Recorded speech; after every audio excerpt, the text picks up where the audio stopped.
What's going on, everybody? It's Citizen Man here, and I have hijacked B Miles' channel. That's right, I did. We're doing the collab tonight, but I guess he's running a few minutes late. So once he gets here, there we go. Well, we're gonna kick off the conversation. But in the meantime, I just wanted to. I just touched base with him. He said he just needed a few more minutes, so I just wanted to just go live, not to keep you guys waiting. I see my man David in the chat talking about I'm always late. I'm not always late, David. I'm only late some of the time, most of the time, and it's usually because I get jumped by the kids. The teenagers hold me down, and the baby kicks me in the head. Okay, just lump my whole shit up. All right, so take it easy. All right, but nevertheless, let's get this thing going, man. Let's get this thing going. I'm about to just give y'all a Citizen Man intro for those of you who might not be familiar with my content. Welcome to the show. So let's do it. Let's do it.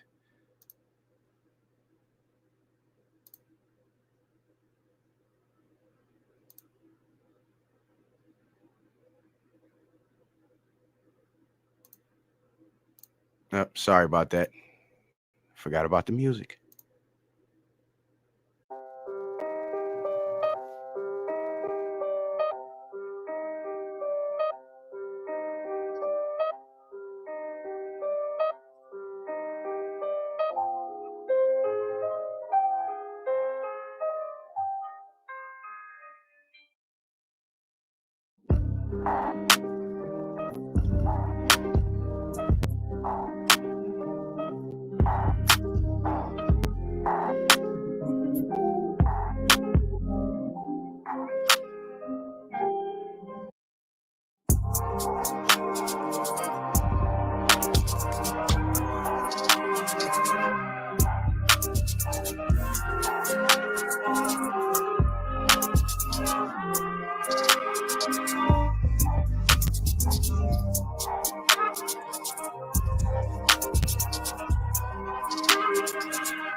All right. I hope you guys enjoyed the music. If you want to know what that song is, it's an actual song by a French. He's a French Canadian artist by the name of Yame, Yame, and that song is called Bawe, which is Bahw.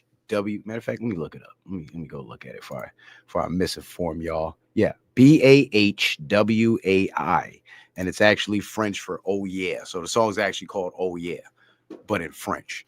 But anyway, let me see if B Miles has joined us yet. Oh, he's here. Awesome. Justin, perfect timing, bro. Perfect timing. So let's get into this, man. Let's get into this. My brother. What's happening, man? What's happening? Oh man, I'm wonderful, man. I can't complain. What's going on, brother? Hey, nothing, bro. We finally did it. Yep, finally. Man. Yeah, you know what? I've been dragging my feet. You've been asking me to do the collabs for a long time, and you know, I guess some things had to happen, and for me to really say, you know what, let me show this brother some love because he been showing me mad love. When that whole thing happened, I took the streams down because it's not conducive with my brand, but at least I was able to get it off my chest. But you were the only person that called me, and I was like, I'm gonna make the time, and we gonna make this shit happen, and we gonna do it right. You know what I'm saying? And for those of you who might be wondering, we were actually discussing doing a weekly show together. So this is kind of like episode 1, the test run. And once we see how things go with the test run, if you guys like the show and you want more, we're gonna give you more. So B Miles, you got the floor, brother. Tell them what's on your mind, man. It's your Oh show. man, oh man, definitely want to say good evening to everybody. You know what I'm saying? Welcome to the chat. You know what I'm saying? This is one of my good fellow brothers that's been up on the YouTube that's been doing this thing for quite some time. You know what I mean? Citizen Man right here. And I definitely recommend that y'all go ahead, you know what I'm saying, and subscribe to the brother channel because this brother is definitely going to bring some information. You feel what I'm saying? Like I said, I'm going to bring some information, but ever since this brother right here is the guest tonight, so I'm definitely going to allow him to share his information and stuff like that. And like I said, we don't argue, we don't debate. And like I said, eat the fish, spit out the bones. It's like whatever information apply, let it apply. If it doesn't, like I said, eat the fish, spit out the bones. Like I said, Citizen Man, yeah, man. Like I said, welcome to the chat, and like I said, you got the floor, my brother. Yeah, man. I like that. I like how you move where you say like you guys don't argue and debate because I'm with the bullshit. I'm with the smoke. we be going in on my channel, but it's nice to have a different outlook on those kinds of things and a different flavor because some of the subjects that I discuss, people do debate me and they do want to debate me about it, but I just Yeah, can't. You know what I'm saying? It's just hard for me to debate them because I know that what I'm saying is true. They don't know that right. what I'm saying is true. So it ends up being like, they're wrong, I'm right, but they think they're right and think that I'm wrong, and vice versa. So it just ends up with the head bump. And so understanding each other's perspectives, I think, is very important. And funny enough, me and you happen to agree on just about everything else. I like what you talk about. I listen to your streams all the time. Your audience sees me in the chat. Um, and I shout you out on my show a lot. So my audience is familiar with you. So I think it was only right that we did this, man. But Yes, sir. but the no arguing, no debate. I'm gonna try that. I'm gonna try that because I've been entertaining too much nonsense on my channel. How many in the test so far? How many in the test so far? Say what? How many? How many in the chat so far? Oh, I only got 24 right now. Okay, Excuse me. 24 on YouTube, and I got 9 over on Rumble. My numbers are okay, usually go live later than this, so the majority of my people ain't really seeing me right now. got you. They probably not gonna come checking for me for like another hour or so. Got you. But shout out. I just want to take a quick second, give a big shout out to my brother, the one dude. He dropped me a super chat and he said, make sure to donate, sub, and like, y'all. And that goes for both channels. And for you guys who aren't aware, the B Miles channel, I'm actually live on B Miles channel right now. And on my channel, to my audience, you guys, we're live on my channel, as you can see. So what you guys are seeing what you guys are seeing right now is live on both of our channels. So you guys can bounce back and forth. If you want to come over to my channel, give me a sub so you can, come back later and check out some of my other content. You're more than welcome to. And for my people, vice versa. Y'all want to jump over to B Miles channel, go show that brother some love. You know what I'm saying? Now, we're going to get into some things. We got a lot of things to talk about, but before we do, B Miles, let me just do the quick promotional segment before we jump Okay. into it. It only takes a few minutes. I'm a businessman, man. I got to promote. Going too far, going too far, going too far. All right. So, for those of you who aren't familiar with my content, I do have my main channel, which is Citizen Man TV, that I'm live on right now. I also have the backup channel called Citizen Man. I don't have much content on there, but I do encourage people to subscribe to that channel because if they zap me over on Citizen Man TV, I can still go live on Citizen Man. So, oh, shout out to Deborah Ticey for the Cash App. And shout out to B Miles, man. He hit me with some, man. You ain't have to do that, B. I'm gonna hit you back, bro. But yeah, so if they zap me on Citizen Man TV, I'll be live on the Citizen Man channel. So stay connected. That's how you stay connected. Now, a lot of my content that you'll find on Citizen Man TV on YouTube, it had to be set to private because it's too real for TV, essentially, and it will get my channel taken down, as this is my 16th YouTube channel. So in case you're wondering, how's this brother so articulate? It's got such great content, but his numbers are so low. Well, that's because I'm, in the wise words of Minister Jap, I am shadow banned shouty out here. This is my channel number 16 in the last 5 years. So that's what we're fighting uphill. But I do have a Rumble page. If you guys aren't familiar with the platform Rumble, get on over to Rumble, give me a follow on Rumble, and that's where you'll find over 500 videos of all my content that's not available on YouTube. I guess I would call it my best content. And of course, last but not least, to both audiences, if you guys feel so inclined to support the show, I'm sure B Miles has got his support links that his mods are going to drop in the chat. Mine are pinned to the top of my chat over on my channel. So if you guys would like to support the show, please feel free to do so. I have Cash App, PayPal, and Venmo available. I'm not sure what B Miles got available, but I always hit him on the Cash App. And the red X that I put through the PayPal is just to inform people that PayPal actually censors comments and they'll try to steal your money if you say something they don't like. So I urge people to, and when you're sending donations on PayPal, and this applies to anybody, keep the comments surface level, because it can cause you and the person you're sending that donation to some huge problems with your account. It happened to me, and I wish for it to never happen again. All right, so that'll do it. That's it for the promotions. Let me get back to the split screen.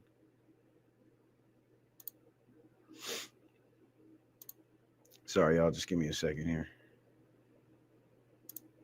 There we go.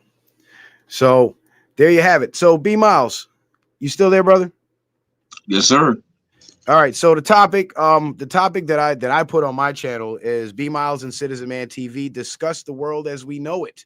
NESARA, Flat Earth, and more. So we get into everything. Of course, I got some slides pertaining to what's mentioned in the title. But where you want to start off, bro? Where you want to start? Matter of fact, remember that planes you was up there showing? I want you to show them. Okay. Well, I'm glad you said that. I'm so glad you said that, because I was like, I want to get into this. So the war that's happening with Venezuela right now, I'm sure you guys know Trump's bombing all the boats, and in the media you're hearing people make a big stink about it. But what the public doesn't understand, and it takes a really deep understanding of the American political system and how the federal judicial system works in conjunction with military law, with the law of armed conflict, to really get a grasp on what's really taking place when it comes to Venezuela. Yes, we are in open warfare with Venezuela right now.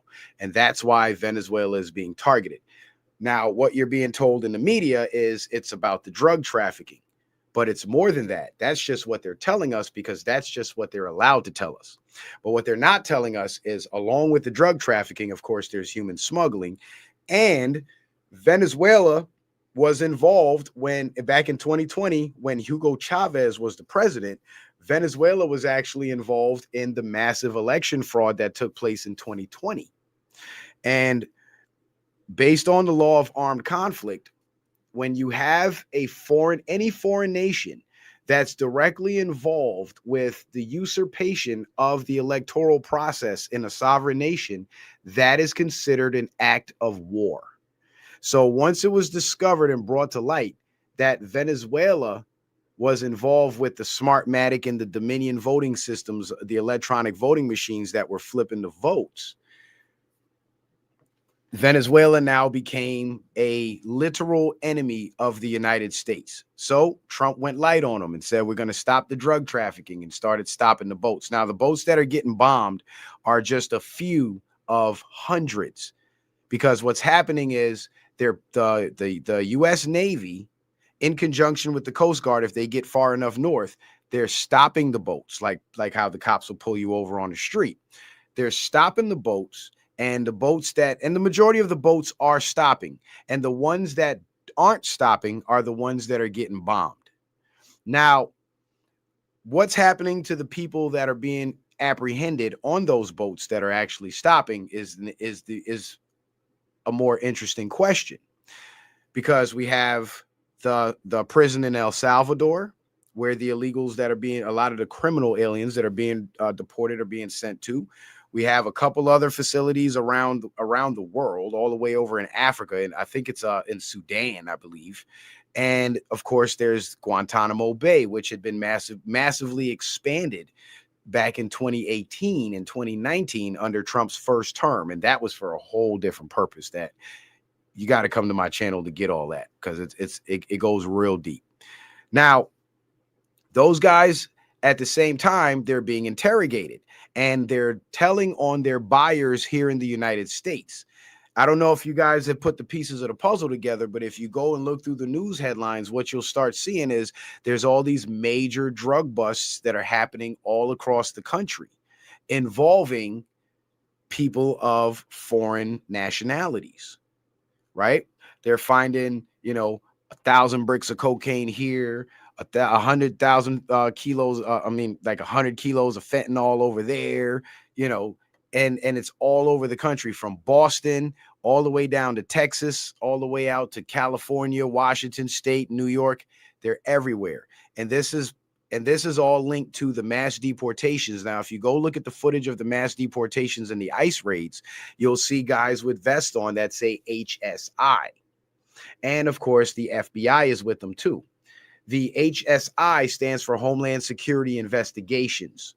And Homeland Security Investigations are basically the ones that, as ICE takes the illegal aliens into custody, Homeland Security Investigations, along with the FBI, are arresting their American counterparts who are aiding and abetting them in being in the country, in residing in the country illegally, and also helping to facilitate their criminal investigations. Their criminal operations. So these people now are being referred to the Department of Justice, and they're being federally indicted. And some of the worst, like the killers and the hit teams, they're going into military custody and getting immediately shipped out of the country. Even the Americans who are naturalized citizens or have green cards, but are of foreign nationalities that are working with these foreign criminal organizations, they're getting deported and shipped out of the country too. This is what Trump was talking about when he mentioned the denaturalization process. And the denaturalization is basically for a naturalized citizen, somebody from a foreign country that came here legally and became a citizen. If they get caught up in massive criminal operations that involve foreign countries, they will be stripped of their citizenship and immediately deported or sent to one of these holding facilities. So that's how that's working. So it's starting with the guys on the water, on the boats. They're snitching on the guys on the ground here in the U.S. that are waiting to receive those shipments. And as a result, the guys here in the U.S. are getting busted. That's hence you have all the news headlines of the major drug busts, along with the military operations down in the Caribbean Sea. Now, when it comes to Maduro and Venezuela and Trump's threats to invade Venezuela, I believe that his threats are credible. And the reason why I believe his threats are credible is because that massive buildup costs a lot of money. It costs a whole lot of money. Oh, and for you guys on my channel, this is B Miles' channel, in case you guys want to go check him out. That's his channel. We'll do it again at the end. But now the Doomsday plane, which is a naval intelligence plane, is also involved. And if you guys aren't familiar with the Doomsday plane and what they do, that plane handles all communications from all military units operating on the ground and at sea and in the air during major operations. 9/11 was a major operation by the deep state. Did you know on 9/11, the Doomsday plane, and I think it was a few days after 9/11, the Doomsday plane was seen circling over Washington, D.C. That's the last time I ever heard of the Doomsday plane. Now, Trump is posturing for war against Venezuela, and the U.S. Navy Doomsday plane vanishes over the Atlantic Ocean during mysterious secret mission. Hold on. It's not sharing. Why is it not sharing? Oh, I'm tripping. I do that all the time. Hold on. There we go. Now we're sharing. You guys should be able to see it now. Yep, there you go. All right. All right. So this plane right here, this is what they call the Doomsday plane. And it's a naval intelligence plane. And if you guys have been really following Trump's war against the deep state since his first term, naval intelligence has been at the core of all the operations, military and civilian. Excuse me. I'm so sorry, guys. So now that the Doomsday plane is involved, that means something is more than likely going to get bombed in Venezuela unless Maduro actually steps down. And the latest report that I heard was that Maduro was going to step down. I don't know if it's true because I'm also seeing conflicting reports that he's still around. And B Miles, your reference to Nasara and the mass deportations, right? Yes, sir. All this ties into that. Mm-hmm. Because the mass deportations is to get rid of the potential armed combatants, which I call foreign sleeper cells, that were let in when Biden opened up the border. And that's why those were the first. Huh? I said, thank you, Citizen Man. Confirmation. Yep. And Trump was targeting those people first. Because if he started going after the everyday average illegal alien that isn't part of any major criminal networks, those sleeper cells would have been activated to start committing mass shootings, mass bombings, and terror attacks. So essentially, they were holding the country hostage. And the only way to free up Trump to start moving against the deep state and their foreign assets was to get rid of the threat first, reduce the threat level, because in getting rid of the deep state, he also has to protect the American people, because we all know whenever there's a major move being made against the deep state, if they can't hit the president himself, they'll hit the people.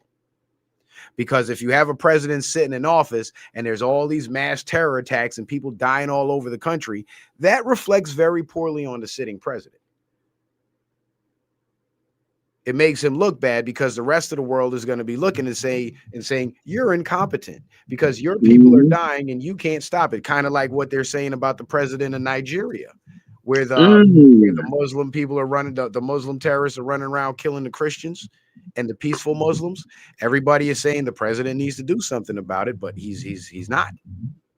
And our military is over there assisting them now.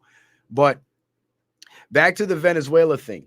Now, Venezuela was involved with the theft of the 2020 election. And since 2020, since under the Biden administration, and the whole Biden presidency was completely fake. And I got plenty of streams proving that with all kinds of visuals over on my Rumble page.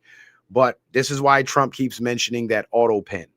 And there was actually a video from the mainstream media where Trump had Prince bin Salman, the Saudi prince, at the White House, and he was showing the Saudi prince what they call the colonnade, which is actually a wall with pictures of all the presidents, leading up to the current president. And when you get to Obama, the next picture is Trump, but it's his mugshot from Atlanta. And then the next picture where it's supposed to be Biden, it's a picture of the auto pen. Then the next picture is Trump's mugshot again, which is Trump's current presidency. But this was a post put out by Donald Trump on Truth Social. And it was actually posted on Twitter by Johnny St. Pete or John McCloy. And Trump reposted it. So that means there's some validity to this here. It says, bombshell video. Elon Musk might have saved the 2024 election from being stolen. Benny Johnson, he's another conservative reporter, tells the story of how Musk knew that they would win the election, and it appears is because they identified the overseas systems and machines that were going to perpetrate what we saw in 2020. Right? Follow me now. Now we know why Trump is raging at Venezuela. Apparently, we weren't crazy. Musk tracked down the IP addresses of the Dominion office in Serbia in and rendered their computers, that's a typo, we're supposed to say and rendered their computers useless days before the election. That would be the 2024 election. Years prior, in 2020, the chairman of the Smartmatics Holdings, that's Holdings Company, SGO, that's the company that owns Dominion Voting Systems, by the way, or owned it at the time. Mark Malik Brown, he resigned in 2020. Guess where his next job was? January 2021. The president of the Open Society Foundation. Yes, Soros's foundation. George Soros being the number one donor to the Democrats and the DNC, his right-hand man was the head of an electronic voting company called Smartmatic, and those Dominion machines may have been running Smartmatic software. According to Emerald Robinson, General Flynn flew out to meet with the Venezuela whistleblowers. Anyone else thinks it's odd that the Democrats are worried so relentlessly about Venezuela? Were they and the globalists running operations out of there? So there you have it, folks. There is your confirmation by Trump himself. If it wasn't true, Trump wouldn't post it. It would discredit him. But there's your confirmation that Venezuela was involved with the theft of the 2020 election, which constitutes a direct act of war and an act of aggression against the United States of America. And the reason why it's considered an act of war is because just like back in the days of the barbarians, when a foreign enemy would come into the land, what would they do?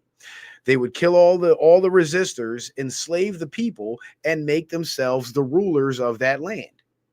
So if you have a foreign country in the modern era rigging elections in America to put their puppets in charge of America, essentially making their allies in their foreign infiltration the rulers of this land, that is an open act of warfare, no different than when the barbarian hordes would conquer a city and make themselves kings and princes.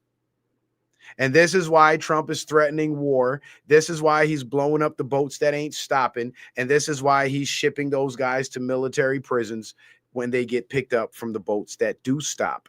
And this is why the mainstream media and the Democratic Party is so outraged, and they're trying to make it seem like there's some, like Trump is breaking the law or there's something illegal about what he's doing, because they know that the public is ignorant to the fact that stealing an election from a foreign country is an open act of war. And everybody that's making a big stink about the legality of Trump doing what he's doing to Venezuela, they never once mentioned that Venezuela was involved with the theft of the 2020 election. They always conveniently leave that part of the story out, because that's the part of the story they don't want you to know. Because if you don't know that Venezuela committed a direct act of war against the United States, then of course, naturally, you'll question the legality of Trump's direct acts of war against Venezuela. But with the understanding that Venezuela started it, well, I say kick their ass. But that's just me. Now, Emerald Robinson is this person here, and it says breaking, and this was posted on December 2nd. That would be yesterday. The communist dictator of Venezuela, Hugo Chavez, rigged the 2008 Iowa Democratic Presidential Caucus on January 3rd, 2008, for Barack Obama. I think the caucus actually happened 2007, so this might actually be a typo. The caucus is 2007. According to whistleblower testimony from ex-Smartmatic employees, and look at this, now in federal custody. So all throughout the Joe Biden presidency, if you get a chance to go back and watch my Joe Biden fake presidency streams, I was talking about how the Biden show was being put on to pacify the American people, because the American people could not fathom the idea of a total military takeover of the country. Yes, during those 4 years, we were under martial law. But it was a soft version of martial law that only applied to Congress. Now, if you go back in the congressional record in those 4 years, and you compare it to every other presidential term prior, you will see that Congress actually passed federal legislation that was legislation directly against the American people, laws that we, the people, had to follow. But when you go back to the Joe Biden presidency, or what I call the Biden show, there are no federal laws passed against the American people. Every federal bill that came through Congress had something to do with the internal workings of the federal government itself. It had nothing to do with the people. And this was also confirmed alongside my observation of this. I actually had the privilege of asking a very high-ranking a Marine Corps officer, if Congress is under what they call COG, continuity of government. And he confirmed, and he said, yes, but it's a soft form of COG where where the states are allowed to operate however they want, so they can pass all the laws they want against their people. But the federal Congress is restricted from voting on any federal legislation that directly affects the American people. Those were his exact words. Now, as far as the Biden presidency being fake, I asked him about that, and his answer was he couldn't tell me. And that told me all I needed to know. That was essentially him telling me without telling me. That's deep. And during those 4 years, I was informing people that the Biden show is COG, it's martial law, and the reason for this is because the people involved with the theft of the 2020 election are being arrested, but they're not being arrested by the civilian forces. They're being arrested by the military. And some of those people have been turned over to the into federal custody now, hence ex-Smartmatic employees now in federal custody, because before they were in federal custody, they were in military custody. If you don't believe me, there's a woman by the name of Ruby Freeman, and shortly after the 2020 election, her daughter mysteriously disappeared, but there was no missing persons report filed. Law enforcement did not get involved or attempt to look for her because she was picked up by the military. And the reason for that was because she was in charge of a polling station where they were actively throwing Trump votes into the garbage and bringing in boxes and boxes of fake mail-in Biden votes. And she was the one in charge of running that operation. Hence, she was the one that got picked up and taken into custody. The story of Ruby Freeman's daughter going missing like that, was her name? Yeah, it was Ruby Freeman. The story of her daughter going missing like that was basically our indicator to let us know that this is happening on multiple levels across the country. And people are still being arrested to this day for being involved with the theft of the 2020 election. So make no mistake about it. Trump has been busy. And this second term is actually his third term. It's just his second term, he ran it as the commander-in-chief. And as the commander-in-chief, the military put on the Biden show for us. And if you guys aren't aware of our military's capability to get involved in film production, the U.S. Department of Defense has had a contract with Warner Brothers Studios and has worked with Hollywood since like the 1920s. So also, in Trump's first term, a lot of those celebrities that went missing and came back looking different, that's what happened to them. They got picked up by the military because of the pedophilia and the human trafficking that they were involved in. And this is why when you see them now, they look so weird, because it ain't them. And a part of, if you go look up Trump's executive order that was signed, I believe it's September of 2018, it's executive order 13848 is the executive order. And it's the executive order blocking the property of persons involved in human rights violations. And that executive order, as these Hollywood celebrities and these film studios were being shut down, that allowed the federal government, by way of the military, to confiscate their studios and confiscate their equipment. And if you go back and you look at Joe Biden's presidency, every shot of him in the Oval Office, that was not the real White House. The White House in DC was actually closed down. And for a short while in 2021, Google Maps was showing the White House and all the Washington, D.C. government buildings as permanently closed. Yep.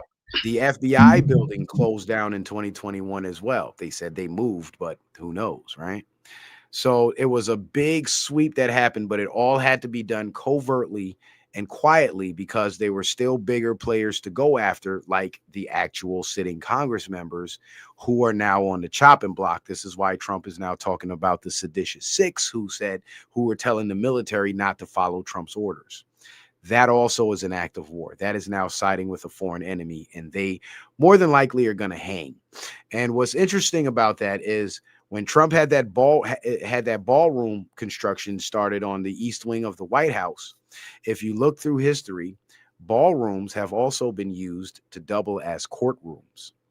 And it's very interesting that these same criminal scumbags in our government that are making a big stink about Trump going after Venezuela somehow seem to have a problem with the ballroom being built. And I believe that's because they know that that's where they're going to hang. But, you know, that's just my theory. And, you know, 90% of my theories have proven to be correct.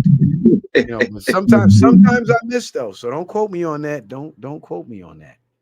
So that's the Venezuela situation.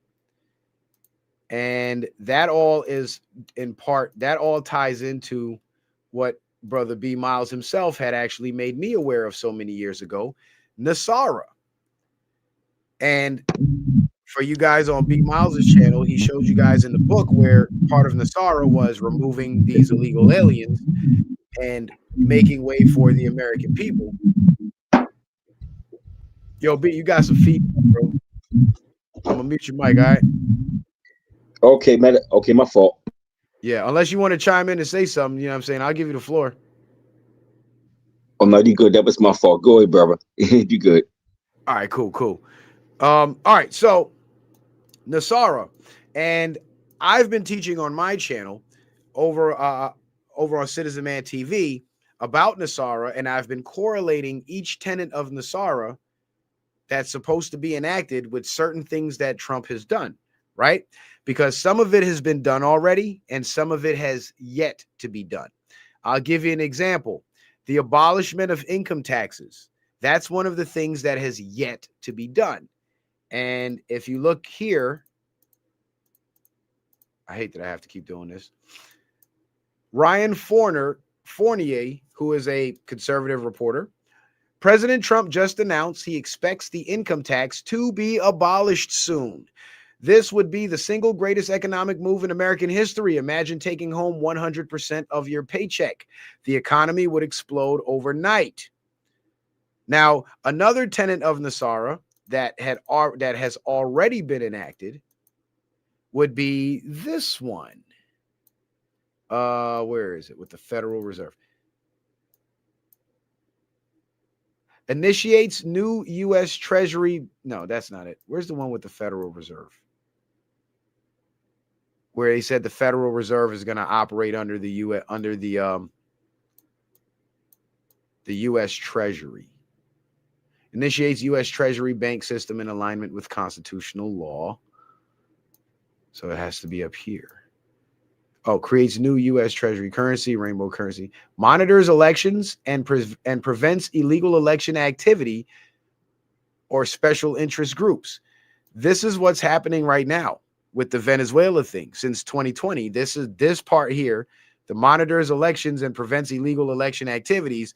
That's all been going on since the 2020 election. This is why Trump allowed the 2020 election to be stolen so they can catch the criminals. I mean, when the DEA or the narcotic cops are, hunting down a major drug organization, they don't just walk up into their clubhouse or into their bar and say, "Hey, I'm the police and I know y'all selling dope." No, they sit outside in their cars and they wait and they let them deal their dope and they watch them and they gather evidence and then they bust them. That's exactly what the Trump administration did with the election thieves. Where is it? Eliminates the Federal Reserve System. That elimination of the Federal Reserve System was carried out by the absorption of the Federal Reserve into the U.S. Treasury, which actually took place back in I believe it was December of 2020. You can actually go back and Google in the Wayback Machine and Google that, and you'll see all the news articles, because I remember watching the news when Trump made that announcement, and he said it was going to be temporary. But guess what? The Federal Reserve is still under the Treasury. Now, this one here, Forgives credit card, mortgage, and other bank debt due to illegal banking and government activities. Abolishes the IRS, creates flat rate, non essential, new items only sales tax revenue for government. Now, guess what? The new items only sales tax revenue, you know what that is, guys? That's the tariffs. That is the tariffs. Because if you're not aware of how tariffs work, a tariff is a tax on an imported good. Now, most people are given the impression that that tax is based on the retail value of that good. So let's say the United States imports, for every ton of beef we import from, I don't know, South America, right? That beef is produced at a cost of maybe $1 a pound. When it gets here to the United States, it's on the market at $10 a pound. People think that the tariff will apply to that $10 per pound. But in fact, the tariff actually applies to the manufacturing cost, which would be that $1 a pound. And this is why the tariffs have not driven prices up so high, because the tariff is based on a much lower value than the retail value of those imports. And guess what? The new items only sales tax is the tariff, because if the tariff is based on the manufacturer's cost when something is first manufactured, guess what it is? It's a new item. So the new items only tax is actually being implemented right now, which is the tariffs. Now, this one here forgives the debt due to illegal banking. That ties into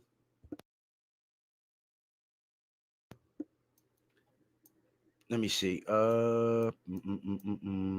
That ties into. Oh, here we go. Creates new U.S. Treasury currency, rainbow currency backed by gold, silver, and platinum precious metals. Now, this transition from the fiat dollar and swapping to a gold-backed currency is what is going to cause the wiping away of all the debts. Now, the question is, how is that possible?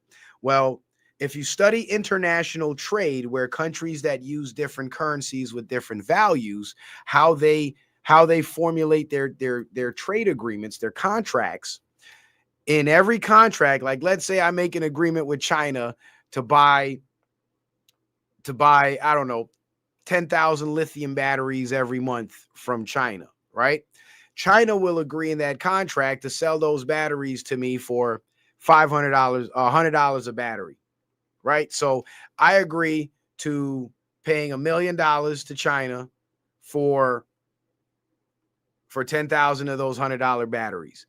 But in that, along with that contract, there's another contract, like an addendum, called a forward contract, which is essentially a contingency plan to account for any price changes that may occur with either trading nation's currency value.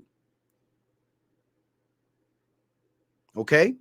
And that forward contract basically says if your currency value drops from the current state, from the current rate that it's at now, as we sign this initial contract, the forward contract says how many ever percentage points your currency value drops is how many percentage points my price of my goods is going to go up, because I need to make the equivalent value of what you agreed to in the first contract, in the original contract. That's called a forward contract.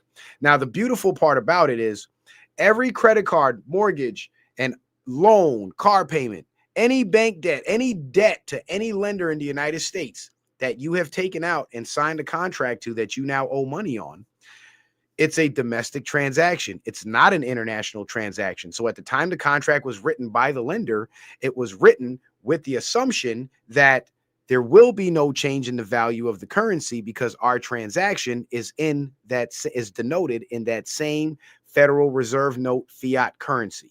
So there's no need for a forward contract, which sets a contingency plan for a swap of currency.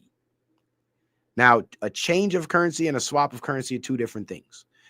A change of currency is if I have a $100 bill and I break it into 20s. It's still US dollars.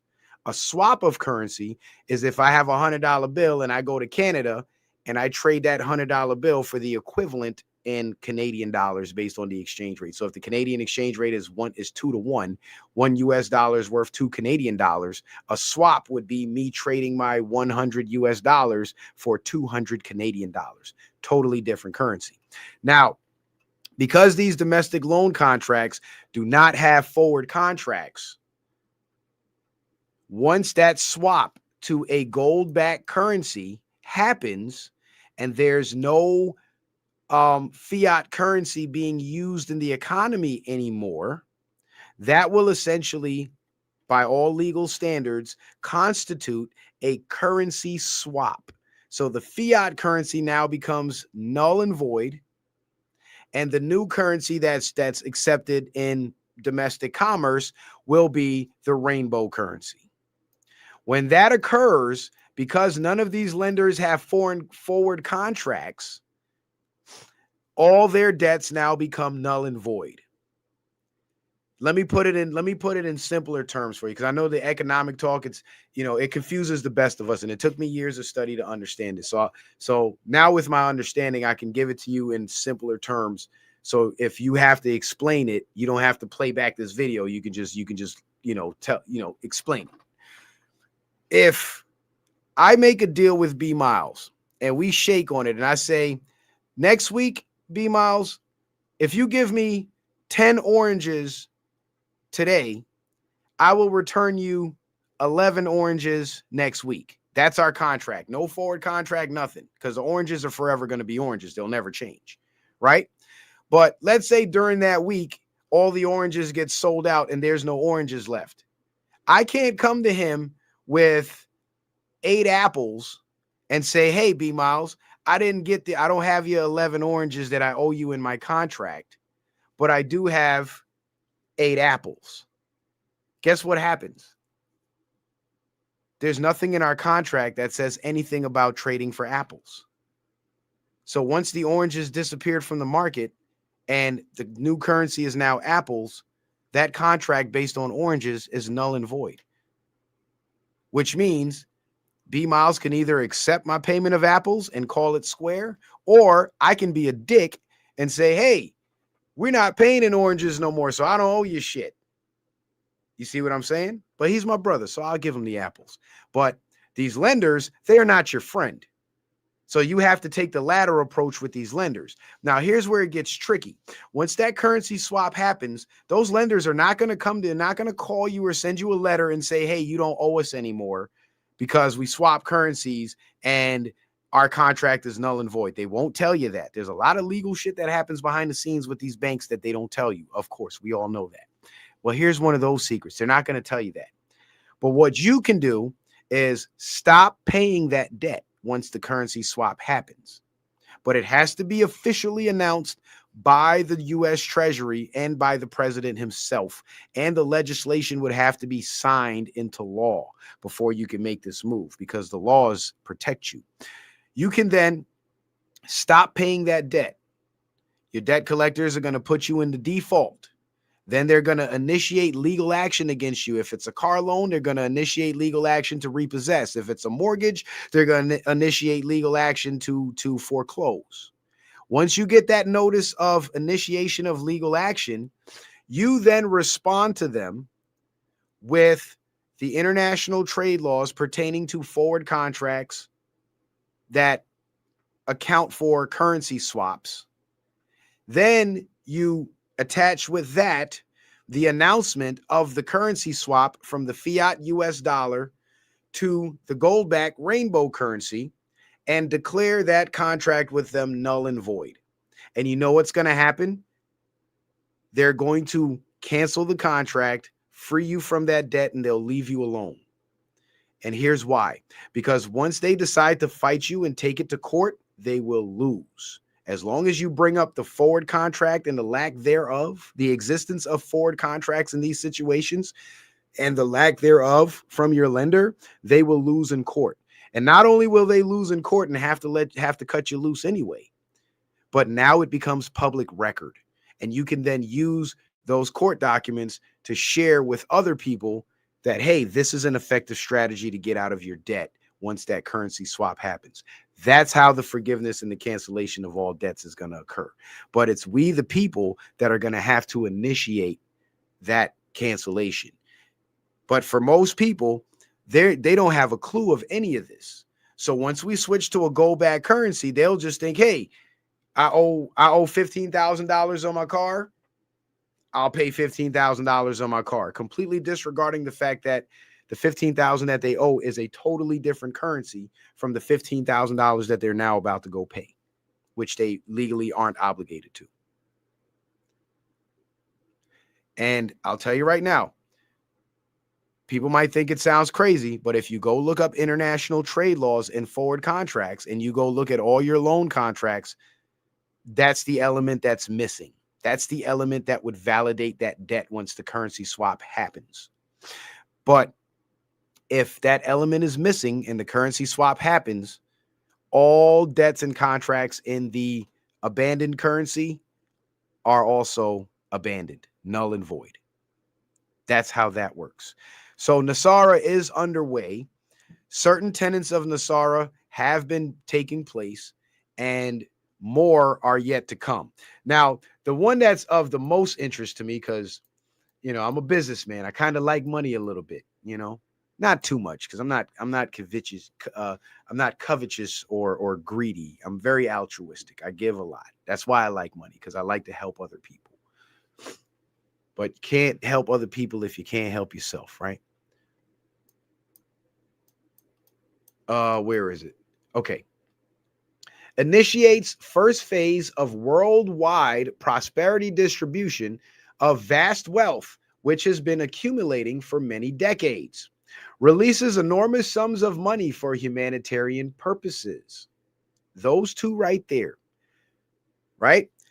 You notice Trump has been talking about the tariff dividends. I don't know if you guys heard about that, but Trump's been talking about the tariff dividends, which is supposed to be at least $2,000 per American.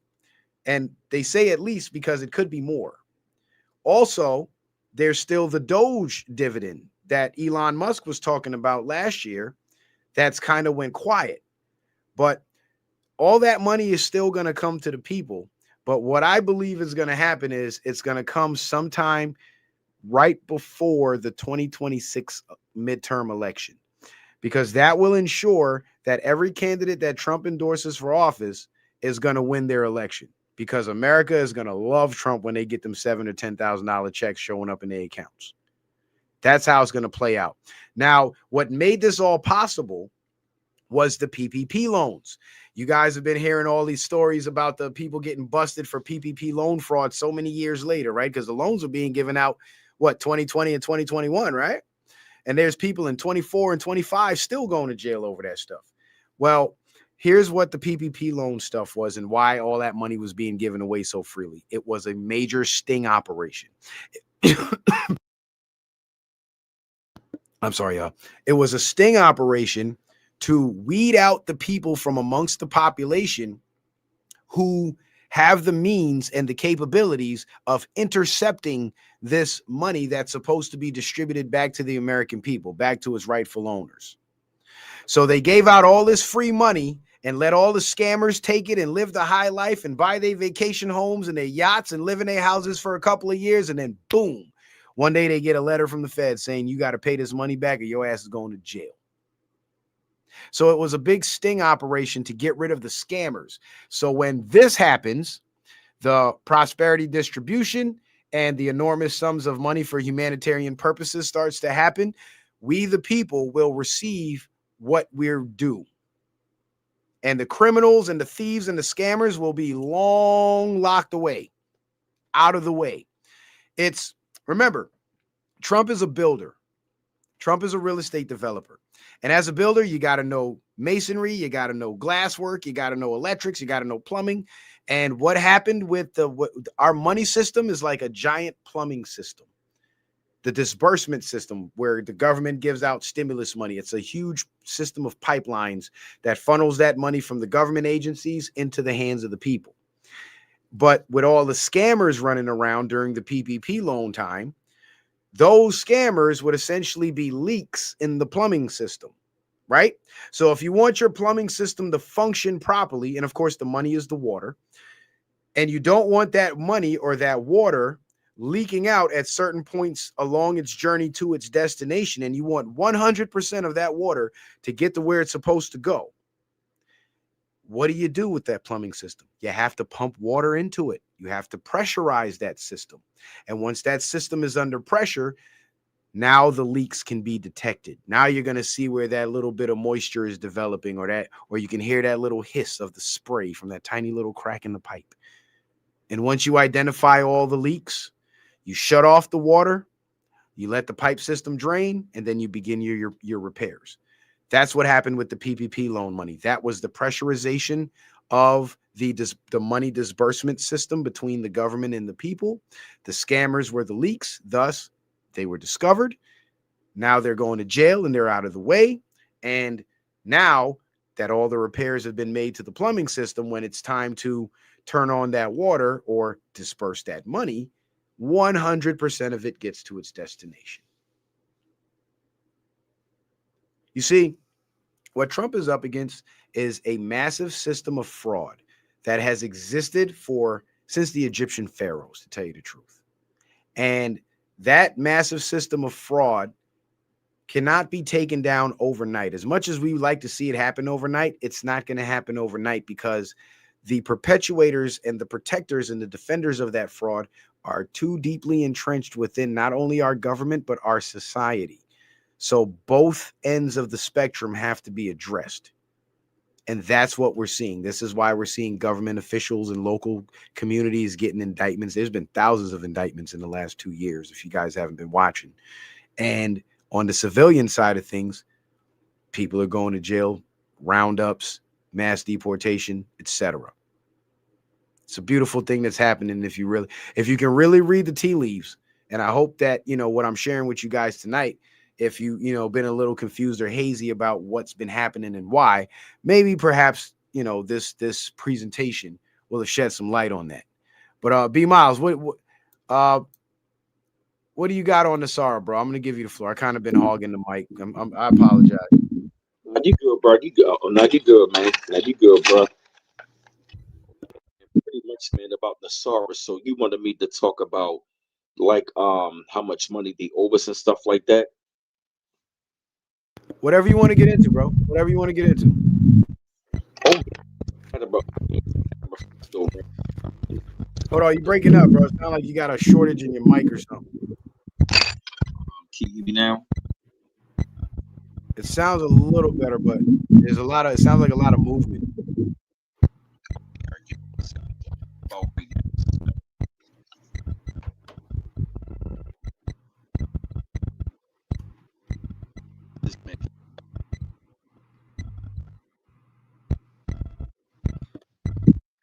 I don't know what's happening, man. You was sounding good like the last time you chimed in. I don't know what's happening. I don't know what's going on. Do you have a mic plugged in? Are you using like an auxiliary mic? I'm actually I'm on my microphone on the stream. Huh. Yeah. What about now? Nah, there's still a lot of feedback and stuff. Do you have the YouTube show playing too at the same time? You just on straight off StreamYard, huh? That's right. I'm saying though, do you have a plugged in mic or like a Bluetooth mic that you're using, like an actual mic device, or are you using the phone mic? I'm using the phone mic. Oh, that's crazy. That's wild as hell. All right, do this. Jump out of the studio and then just jump back in. Maybe that'll clear it up. Because there's a whole lot of feedback and I don't know where it's coming from. Okay, let's try it again. All right. Sorry about that, yo. I didn't mean to put the brother on the spot like that, but we wanted to be right and exact. We have to be right and exact, because there's a lot of people out there that are hazy on this type of information and they don't want to believe it. So you got to be spot on, because when you explain these things to people, what they do is they wait for you to mispronounce one word or get one fact wrong, and then they use that to discredit everything that you've been saying. you know, and it's pretty sad when that happens. But the upside to that is it forces us to be thorough in our research and in our presentations and in what we say. So we always check and double check. Let me see. Speaking of checking and double checking, let me see if B Miles is back. Yeah, he's back. Can you hear me now better? It's way better. That's all it took. How about that? All right, go Okay. in, bro. Cook, bro. Well, yeah, man. Like as far as my fault. As far as you were saying about like Nassar and stuff like that, they was actually talking about right here. They were saying that, because President Clinton's clone had no interest in signing Nassar into law on October the 10th, 2000. They said under orders from the U.S. military generals, the elite Navy SEALs and the Delta Force stormed the White House and then at gunpoint forced Bill Clinton to sign Nassar into law. This was back in 2000. So this was like, go ahead. Now, I was just gonna say, so even back then there was military involvement, just like there is now. You know it. Yep, they were saying during this time, the Secret Service and the White House security personnel were ordered to stand down and were disarmed and allowed to witness this event under a gag order. Yeah, that sounds about right. And was it Navy SEALs or Delta Force? Matter of fact, they were saying that it was elite Navy SEALs and the Delta Force. Oh, so it was both. It was both units. Yeah, both units. And you know what's funny? When you have multiple special forces units operating together like that, that's called a joint task force. And guess what military military outfits are operating the domestic operations with the mass deportations and the Venezuela operations. In America, you got JSOC, which is the Joint Special Operations Command. I did a whole stream on that. And then down in the Caribbean with Venezuela, that's all Southcom under Southern Command. So that means that there's been military involvement working against the deep state since before Trump. And that gives validity to the stories that I heard that some generals actually came to Trump in 2007 and asked him to run, but he didn't want to run because he didn't feel like he could beat Obama. And that's why he waited till 2015. That makes sense when Obama was leaving. Yeah. That makes sense. Yeah, because he was saying, like, I'm an old white guy. I can't beat the first black president. Like, there's no way. That makes sense. He knew what it was. Yeah, so they came back to him again in 2015 and said, this is your chance now, Trump. We need you in there. And the reason why they needed Trump in there and they asked Trump to do it is because the president is the commander in chief of the military. So he controls all the intelligence agencies, all the military units, all military movements, and every single military action. And the reason why is because since 9/11, we've been in a state of declared war. That's why no military action has ever required Congress since 9/11. So under that pretext, Obama was running the military and using our military to arm and fund ISIS in the Middle East to destroy those countries. And now we have Trump that's basically turning the military against the deep state. In in Mexico, there's huge protests right now and riots, just like we saw in Ukraine, in Libya, and Syria, where you got mobs of people attacking the Capitol building, trying to force the president out of power. Now, back in those Middle Eastern countries, that was deliberate destabilization because those countries wanted to switch to a gold-backed currency and join BRICS, because BRICS is setting up the quantum financial system, which we're soon to join once we get our gold-backed currency. But the CIA group that's specifically in charge of infiltrating the country and stirring up those mobs, they're called the Jackals. And the Jackals, they have no allegiance to anybody except the president. So if you got a wicked president with a wicked agenda, the Jackals are going to be out doing wicked shit. But if you got a righteous president, or at least with righteous intentions and a good agenda that wants to get the bad guys out of the country so the people of those countries can live free, like in Mexico, how Claudia Sheinbaum is owned by the cartels, Trump is using the Jackals to stir up the mobs, create an insurgency to get her out of power. Oh, like the Jackal with Bruce Willis. Yeah. That makes sense. Yeah, the Jackals are real. Now, Trump being involved with the military and the military being the ones turning against the deep state, that happened when they assassinated JFK. That's when the group of generals got together back when they were young officers in the military, and they made it their goal to rank up to become generals so they can have some pull and have some say and do what they could from where they were to slow the deep state's agenda, because they saw what they were planning to do and they didn't like it. They were against it. And Trump was 17. He was a senior in high school when JFK got assassinated, which means he was old enough to understand what was going on. And his father, Fred Trump, was actually, and Fred Trump isn't even his biological father. General George Patton is. They look just alike. Yep, I see it. Yep. But his father, Fred Trump, was closely tied in with a lot of military guys, because these guys were, young guys getting their careers off the ground, buying houses. And Fred Trump was a real estate investor and a construction contractor. So he had connections to all these people, including the Kennedys. So from the time Kennedy got assassinated, that's when our military turned against the deep state. And it makes sense that the military would be against the deep state, because they're forced to follow orders and they get in trouble if they don't, right? And because they've been following illegal orders, thousands of needless American deaths occurred on the hands of the deep state. And nobody has a greater axe to grind with the deep state than the military. Just look at how they treat our veterans.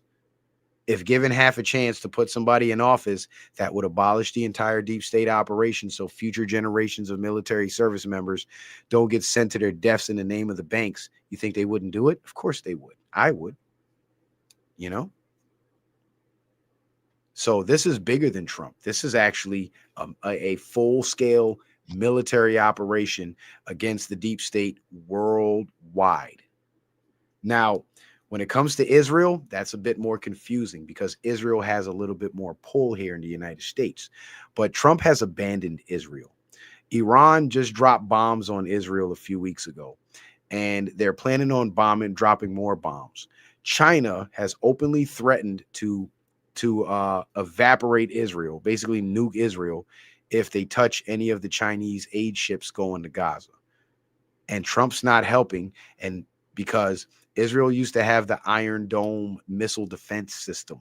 So when these Muslim countries would launch missiles at them, the Iron Dome defense system would stop them.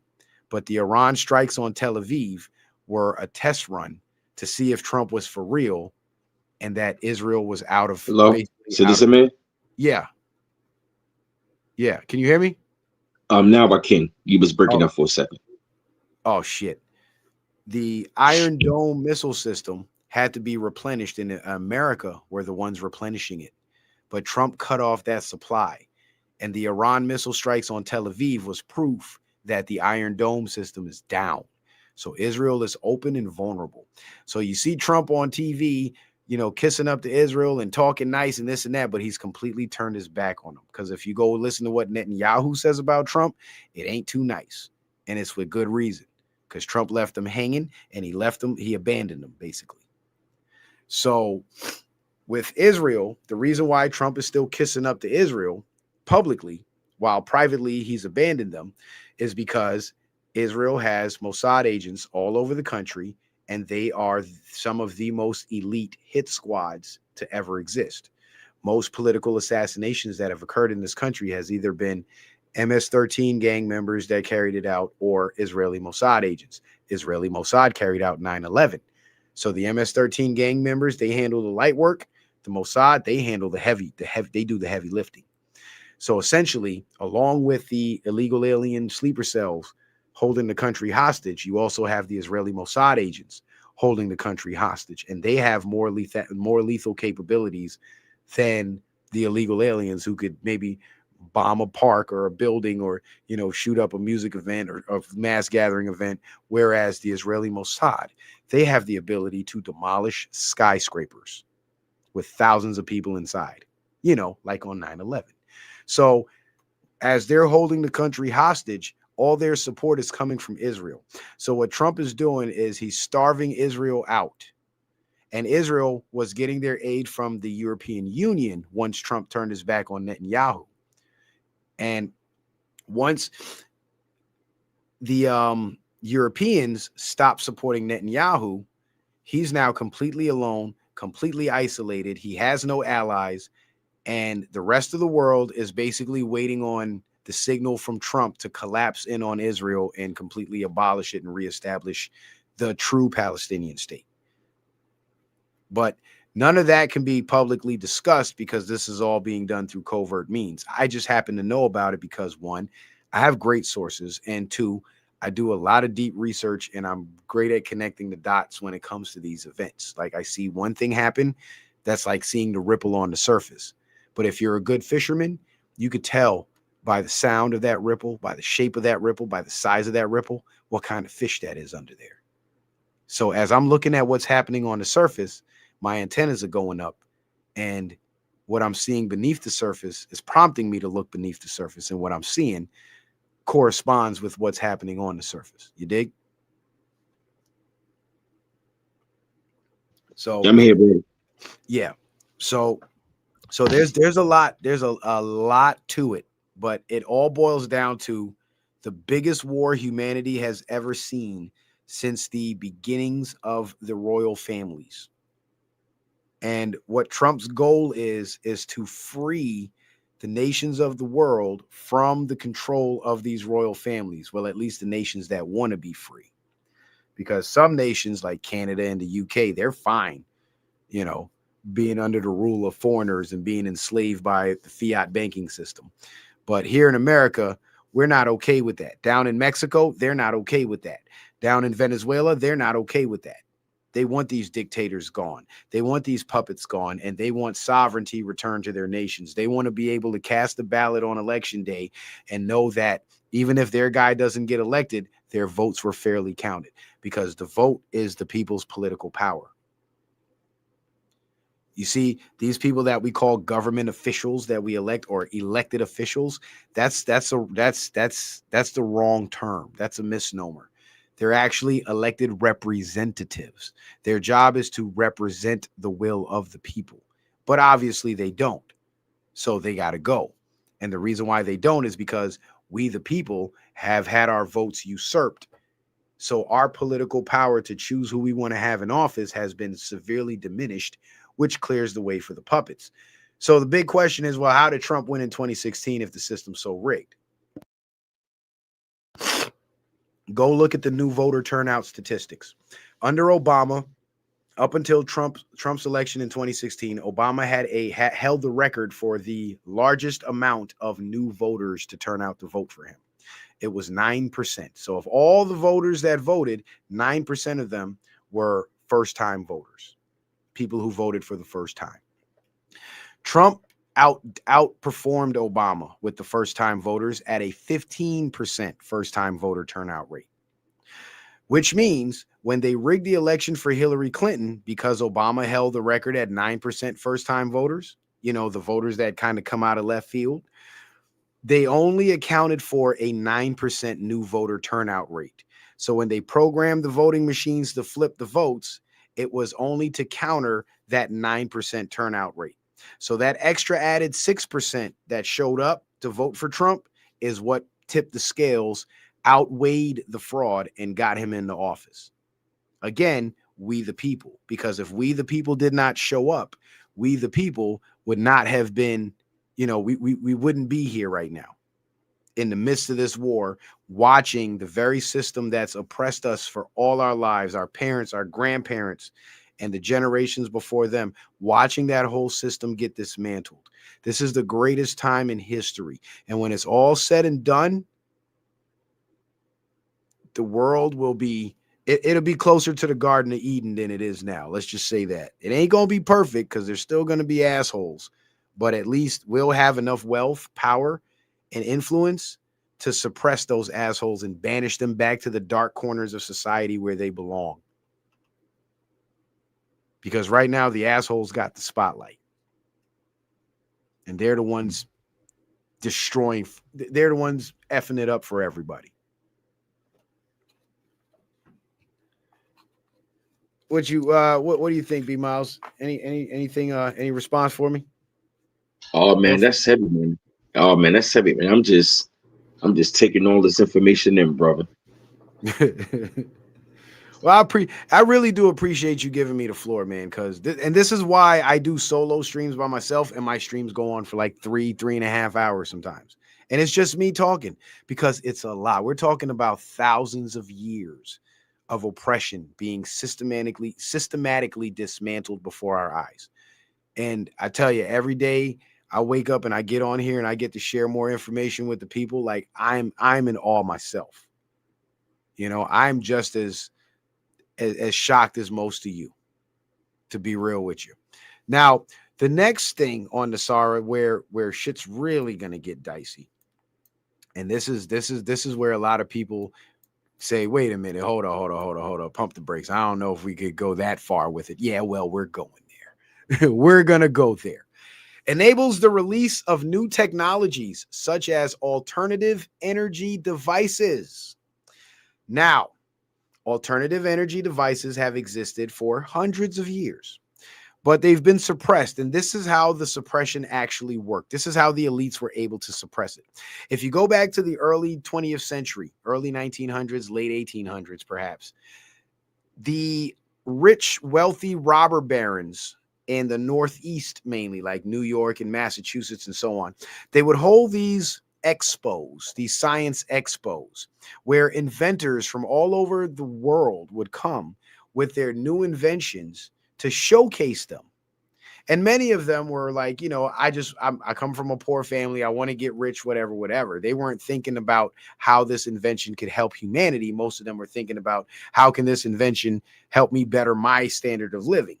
So the robber barons were able to make offers for this technology and buy it from these inventors, but they wouldn't buy the technology to implement it and give it to the people. They would buy the technology so they can shelf it.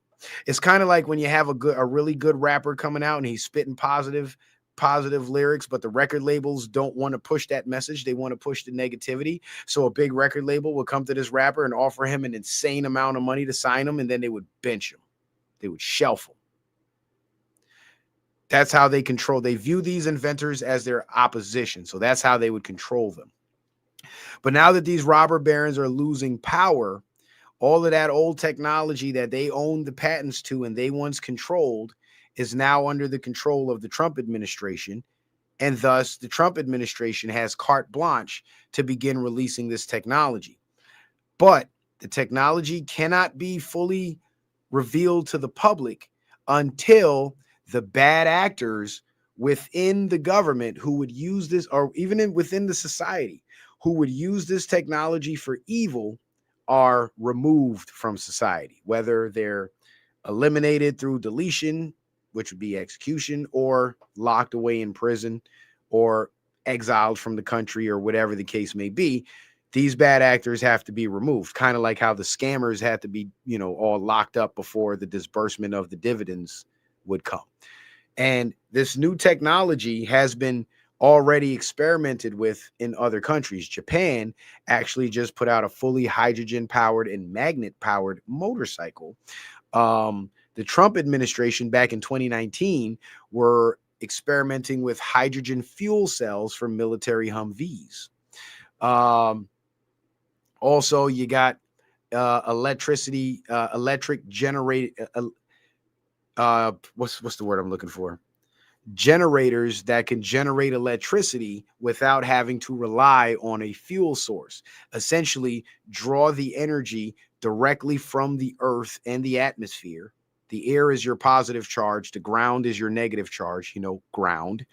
And these devices are able to harness that energy with the use of copper and magnets and other materials to stimulate electrons and produce electrical charges. And this would put the energy companies completely out of business. So the energy companies have always sought to suppress this technology and extort we the people for the energy that they provide for us. Now, imagine if a water-powered engine like Stanley Meyer's invention. If you guys don't know who Stanley Meyer is, you can go look him up. He's all over Google, but they killed him. Imagine if we all had power generators in our house that ran on water and we didn't have to pay an electric bill. You know how much money the average American family would be able to save just by being able to generate their own power? Something so basic and so simple could revolutionize the entire economy that quickly. But they don't want us to have that type of technology. But now you're starting to see that technology being played around with on social media because it's being released to the people and the bright minds out there who can actually conceptualize these devices and recreate these devices similar to Tesla's technology. They are going to be the new generation of innovators that are going to innovate, but they're going to do it instead of doing it like the innovators of the past for personal gain. They're going to do it for the good of humanity. Who here is familiar with that kid, Julian Brown? He's like 20 or 21 years old, and he's currently experimenting with a machine that uses microwaves to basically break plastic back down to petroleum and carbon, which are the two natural materials that plastic is made out of. So he takes plastic trash, puts it through his microwave machine, and it creates gasoline out of plastic waste. And he's broadcasting this to the public. He's got several offers from several energy companies to buy his technology just so they can shelf it. He refuses to sell. That's going to be the new wave of innovators because the innovators of the past sold out and they got us into this mess. And the new wave of innovators are not going to sell out and they're going to get us out of this mess. That's the beautiful part of it. Now, there's another aspect to it that's going to make a lot of you guys, if you've been feeling me so far, you might not like me so much after this. But this goes into Tesla and Tesla's technology. Nikola Tesla was a flat earther. Nikola Tesla did not believe Earth was a globe. And because of his knowledge of the Earth being flat, he understood that Earth was one big battery. And with that understanding, he was able to create the technology. He was able to create, it wasn't Tesla's technology. It was actually technology that came from ancient Egypt. But Tesla was able to recreate the technology. No, Tesla wasn't the face, brother. It was Thomas Edison that was the face. You see, the indigenous inventors, a lot of those guys were forced out of giving up their technology. They were threatened, a lot of them. Some of them sold the technology. Some of them were threatened. Some of them were killed, like Stanley Meyer. But Tesla came back and he recreated it himself. He said he would have dreams of being in ancient Egypt and being shown this ancient technology, and then he would wake up and recreate it. But based on his knowledge of the flat earth is what allowed him to do that. So that leads me into the second part of the topic, which is the flat earth and understanding the flat earth, because in understanding the flat earth and understanding that earth is not a globe, the ability for us to create, invent, and conceptualize new energy, alternative energy devices now becomes infinite, because now we're working on a real canvas. We're not working on an imaginary one. You ever wondered how these scientists could create all this technology and generate all this energy and make all this money and be so prestigious, but they can't tell you how the pyramids were built or why they still align with Orion's belt after thousands of years? You ever wondered about that? Well, that's because they're trying to decipher the pyramids from the modern perspective of Earth being a globe and the heliocentric model. But when you go back to those ancient times, the heliocentric model did not exist.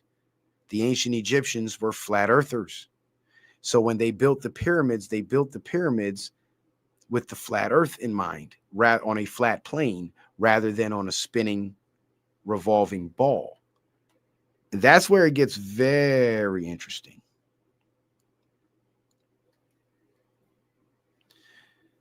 Now, just for those of you who may not be familiar with it, because most of us were taught in school, when we were taught earth science for the first time, the talking point was, a long time ago, people were primitive and believed the earth was flat. And now today we have modern technology and we know the earth is a globe. That's how they start out teaching us. That's what I was taught. But what they don't teach us is what our ancient ancestors actually believed. Like, what was the cosmology that they adhered to and they believed in. Now, what gives the flat earth legs is the Mercator's map, which is this is basically a zoomed in version of the North Pole. So when you look at this new standard map of the world, I believe this one was from 1890, if I'm not mistaken. Let me see if I can see it down there. I got to go back to the page. Mercator's map is a map of 4 islands in this region right here, right? And the Dogon tribe in Africa, mainstream media and mainstream science tells us that the Dogon tribe came from, they say they came from Sirius star, the Sirius star system, like they came from outer space, which basically is a play on, you know, the assumption that the earth is a globe and we live in the heliocentric model. But this information came from a French explorer, a French journalist that spent 15 years living with the Dogon tribe, and the Dogon never revealed to him what their origins were. That's why it took him living there for 15 years. And after 15 years, he had to come up with something. So he went back to Europe and said, yeah, they said they came from the stars, which essentially would validate Copernicus and Galileo's theories that we live in a heliocentric model and Earth is a ball. It was all started from bullshit. The Dogon tribe then met a guy. They were then visited by an African man. He's a YouTuber, and his channel is called Finding Uhuru. And Uhuru sat down with the Dogon elders, and the Dogon elders then began to explain to him that their ancestors came from Pygmy Island in the North Pole. And this Mercator's map, which is a zoomed in version of the North Pole, what do you see there? Pygmy. This is the island of the Pygmies right here.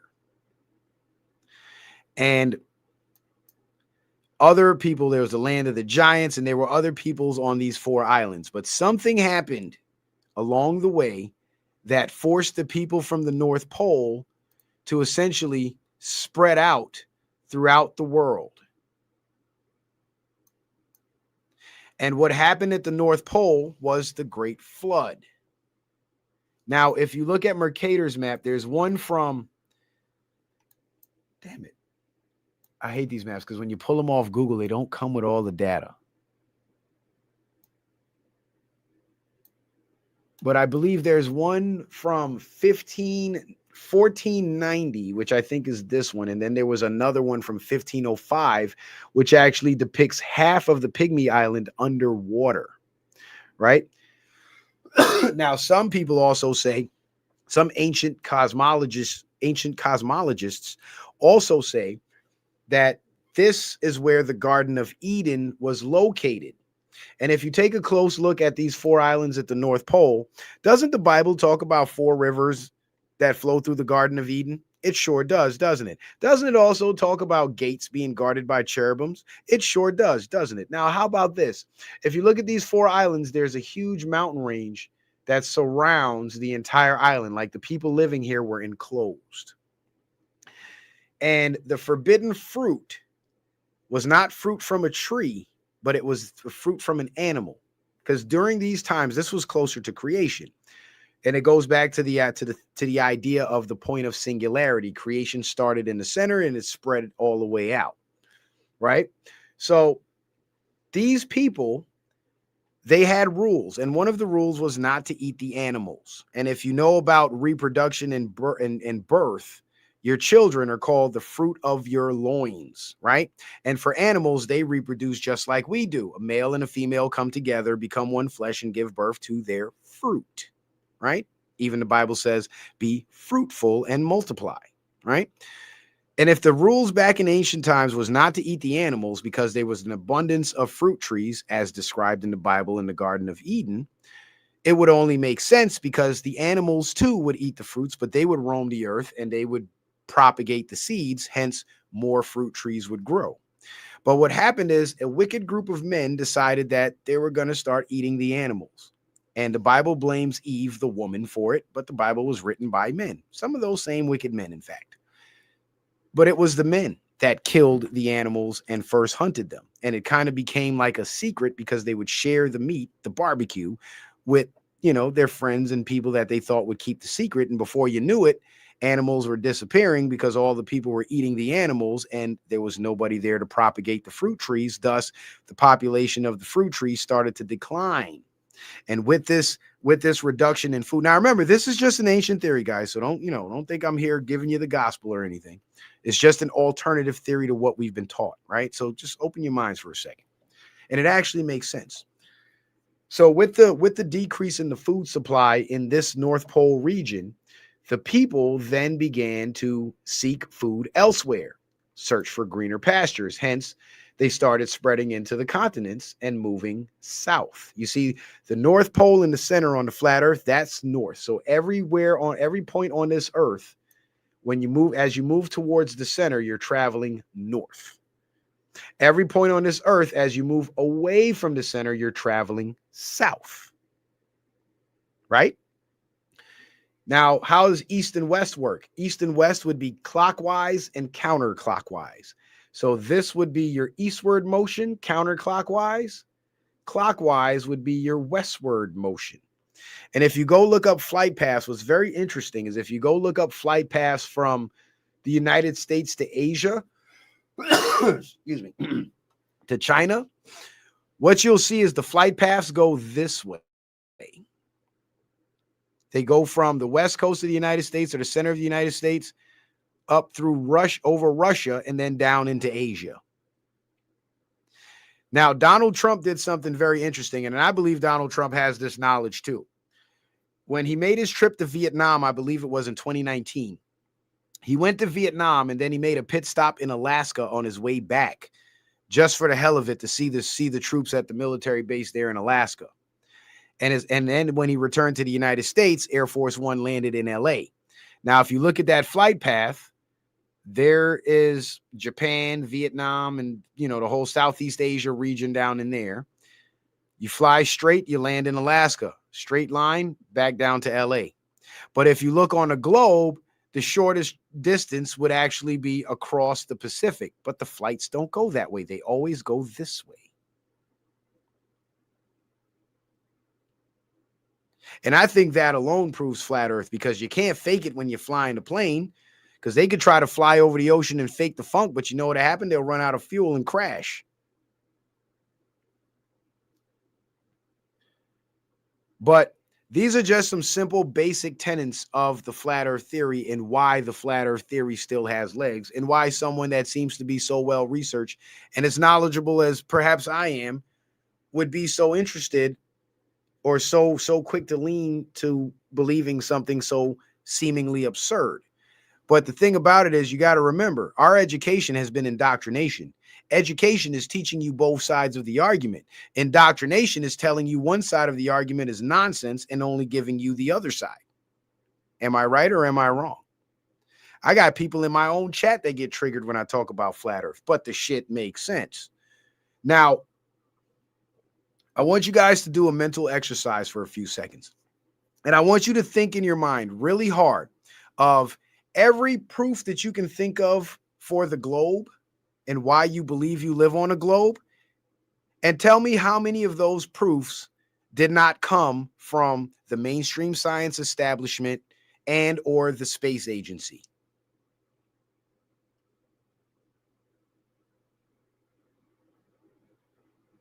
See where I'm going with that? So, the ancient people that believed in this model of Earth, which is actually this new standard map of the world, is actually the map that ships and planes used to navigate before digital GPSs were created, by the way. But the ancient people that believed in flat Earth were going based off of their own understanding and their own observation of the world. And you can get on Google right now and type in ancient cosmology models, and you'll see collages of all these different ancient societies, and they all had flat Earth models, every single one of them, even people that never had contact with one another. And it's simple, because they were all looking at the same thing. They were all making the same observation and drawing the same conclusion, because they were seeing the truth. They call the horizon because it's horizontal. Now, we were taught the globe all our lives, and we weren't taught any other alternative theory. The closest thing to the earth being flat that we were taught was that our ancestors were dumb. So they literally got us to downplay the intelligence of our ancestors just to believe their fucking lies. And I want y'all to really search deep inside your soul and think about that, and think about how messed up that is. We have all been brainwashed, because the first time somebody told me the earth was flat, I thought they were nuts. And my research actually started with me trying to prove the globe. And everything I kept finding was coming back to Neil deGrasse Tyson, NASA, some college professor, mainstream science. Everything was coming from the establishment. And oddly enough, if you go look up the history of heliocentrism started with the Greeks and the Romans, the emperors, essentially having competitions between philosophers of who can come up with the most beautiful model of our cosmos. And Copernicus's model was chosen by who? The king, the emperor, the royal families. And if you know anything about the royal families, these are satanic Illuminati degenerates. So the globe model that we've been taught our whole lives was literally given to us by Satanists. Absolute Satanists. And the saddest part about it on the spiritual side is this. You ever wondered how these churches that are supposed to be houses of God have become so easily infiltrated? And there's all these scandals, and they got LGBT flags flying in the church, and children getting molested in the church, and the Catholic Church is completely sold out to Satanism and all that. You ever wondered how, if these are supposed to be the people that are supposed to bring the message of God to the world, and they're this evil, how did that even happen? I'll tell you how that happened. I'll tell you exactly how that happened. Because even the most well-meaning, good-hearted believers in God, if you say you're paying homage to the creator, but the creation that you conceptualize in your mind was one that was created by Satan's children, then the creator you're subconsciously paying homage to is Satan himself. That's like me looking at a Dodge SRT, right? And I'm giving all these praises to the creator of that Dodge SRT. Well, in fact, there is a creator of that Dodge SRT, and all those praises are going to him. If I say, man, this is some great engineering, the engineers that worked on that car, that's who I'm paying homage to. But if I'm looking at a Chevy, but I'm thinking that Chevy is a Dodge,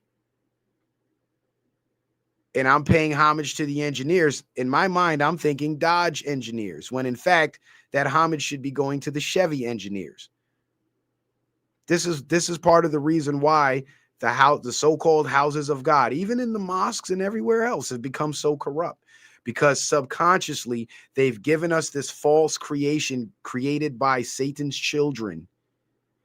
And when we give praises to the creator with this satanic model in our minds, we're actually praising Satan. It's the same way the clothing brands put satanic symbolism in their logos.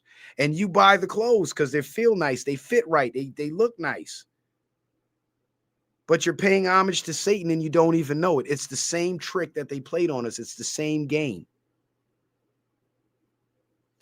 Now, I strongly suspect that Trump understands the flat earth theory, but because of the negative reactions that many flat earth, proponents have received, as the president of the country, it's kind of hard to come out and say earth is flat, no matter how true it is, because too many people still believe in that satanic globe model. So everything that he does has to be done in secret. So when it comes to Elon Musk and the space technology and going to Mars and all that, we're not going to no freaking Mars. It ain't never going to happen. Mars is a ball of energy floating in the sky. A portal in the firmament, some would say. I don't know. We don't know what it is. We don't know what's up there. All we know is what we were told was up there, and we believe them because that's all we were ever told. We were never given an idea or a concept of anything different. Excuse me. So this is where having an open mind comes in and is very important, because our minds, when it comes to our cosmology and the creation and the earth that we live in, our minds have been closed off completely. Some people say, well, you can prove earth is a globe because of math. Well, you can do anything on paper with math, but it doesn't necessarily reflect what's in reality. Math is theoretical. Theory and reality are two completely different things. Now, granted, sometimes the theories do fit reality, but other times they don't. You can add 100,000 plus 100,000 on paper and come up with 200,000. But is it realistic for you to go out in your yard and count 100,000 grains of sand and show me 100,000 grains of sand plus 100,000 grains of sand? It's not realistic. So theoretically you can do it, but in reality you can't. At least not with grains of sand. Perhaps with dollars, some of us. Not me, but you know what I mean. You know what I'm saying. But every proof of the globe comes from the same establishment that has lied to us about everything else. And that blows my mind with the people that still believe in the globe, because they're like, you know, well, NASA's got the information and da da da da da da da. But it's like, okay, so you know that the government lies about just about everything, right? But when it comes to that globe, they're 100% right, though. Like, it's silly. It sounds silly and it sounds mindless. And we really have to, because I really had to humble and check myself when I was on that globe shit and I was first introduced to flat earth. And you know what? I had to say, I'm a proponent of truth. I go where the truth takes me. And if the truth takes me down a road that's unpopular, guess what? Even in the Bible, it says, narrow is the road to paradise, wide is the road to perdition. So once I realized that there's so much profound truth with the flat earth and there's so many lies surrounding the globe, and a minority of people understand flat earth and the majority of people reject it, well, now I know what the truth is. That's the way I chose to look at it, and that's what humbled me. And I think for some of us, you know, for some of you guys out there, maybe you haven't gone through that process yet because you haven't been exposed to the information at such an in-depth level to where you can conceptualize it, understand it from the psychological to the physical to the spiritual. Like the spiritual side is you believe in the globe. If you worship the creator and you're thinking of a globe, you're worshiping Satan. That's basically the spiritual side in a nutshell. On the physical side, you're looking out at the ocean. You see a flat, horizontal horizon, no curvature. You go 40,000 feet in the plane, you see the same thing. People sent weather balloons up with cameras, 100,000 plus feet, still see the same thing. Flat, horizontal horizon. But somehow they make you believe there's curvature. Some people still argue today you can see curvature from a plane, when even NASA themselves have admitted that that's not high enough. So even that, so the lie has been so deeply embedded in our minds that even when the liars say, hey, there was a lie, the people who bought into it still buy into it. Crazy. Like, we're supposed to be the smart people, guys. We are supposed to be the open-minded ones. You can't say you're awake, but you believe you live on a spinning ball. It's not possible. I don't think it's possible. Because you're still asleep in one of the most important aspects. And you know what? Your ancestors are ashamed of you. Because you're believing what the people who annihilated and suppressed your ancestors taught you. You're believing what the conquerors gave you, and you're abandoning what your ancestors knew. And it's despicable. Absolutely despicable. And when I say ancestors, I don't mean black and white, Europeans and Africans or indigenous. I don't mean none of that. What I mean is the people versus the establishment. The people, the free people of earth versus the satanic oppressive establishment. That's what I mean. So on the physical side, they get you to literally deny reality and deny what your eyes tell, what your senses tell you. On the psychological side of it, they have you so programmed that you have this vitriolic reaction to even entertaining the thought of flat earth. And that's like that barrier that prevents you from even exploring the idea, even if you don't believe it. Because when I started exploring it, I didn't believe it. And almost every other flat earther out there will tell you the same story. When I started my research, I was on a mission to debunk it. And when I found that I couldn't, I had to go, I had to accept it. I had to accept it. And that's how I got to where I'm at when it comes to this particular idea.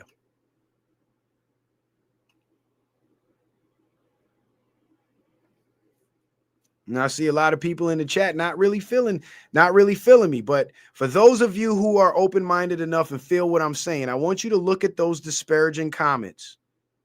I want you to look at every single one of those disparaging comments, and you will see and you will sense the energy of how programmed these people are. They're not speaking from the heart. They're speaking from their programming, but they don't know it. None are more hopelessly enslaved than those who falsely believe they are free.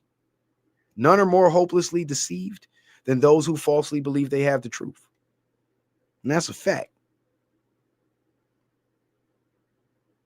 Ancient cosmology is what your ancestors believe. So if you have any respect for your ancestors to any degree, the least you can do is explore the cosmology that they believed in. You don't have to abandon what you believe now. You could just set that shit aside for the moment and pretend what your ancestors believed in was true and explore it and examine it. And your mind will be blown. Because remember, it was your ancestors, our ancestors, that created this technology. And they were not primitive. There's ancient structures all around the world that are thousands of years old, and modern science cannot figure out how it was built because those people had technology that was far more advanced than what we have now. But they were peaceful people, so they were conquered. Their technology was stolen and suppressed. And the world we live in now was created by the forces that conquered them. That's how those ancient structures are now. That's why those ancient structures are now ruins.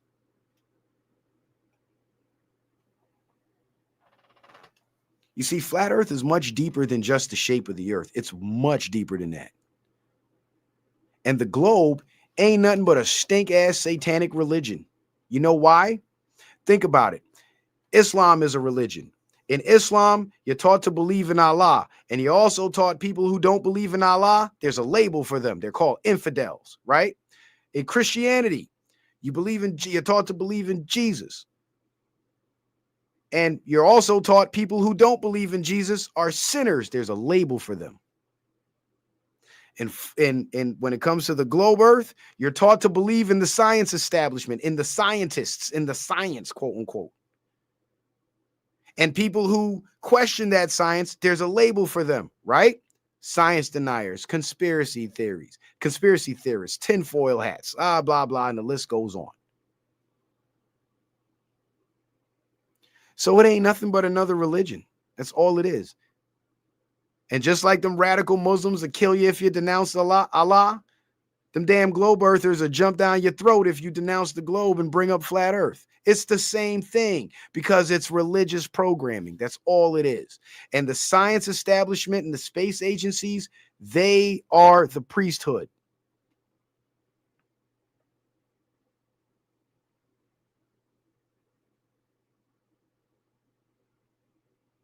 So if you guys really want to experience a true spiritual awakening like your ancestors had and reach their level of consciousness, you have to, at the very least, be willing to study and explore the cosmology that they believed in, because cosmology and spirituality go hand in hand.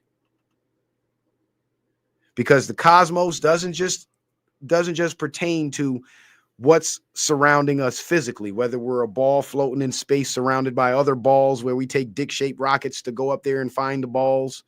You hear how stupid that sounds? Or we're on a flat disc underneath a glass dome and there's nothing else outside and this is all we have. There's flat Earth cosmological. Sorry, I'm trying to talk and burp at the same time. There's flat. There's flat Earth cosmological models that also include spiritual realms, higher realms. In the ancient Hebrew cosmology, they actually show Sheol, hell, the underworld, and then the throne of God.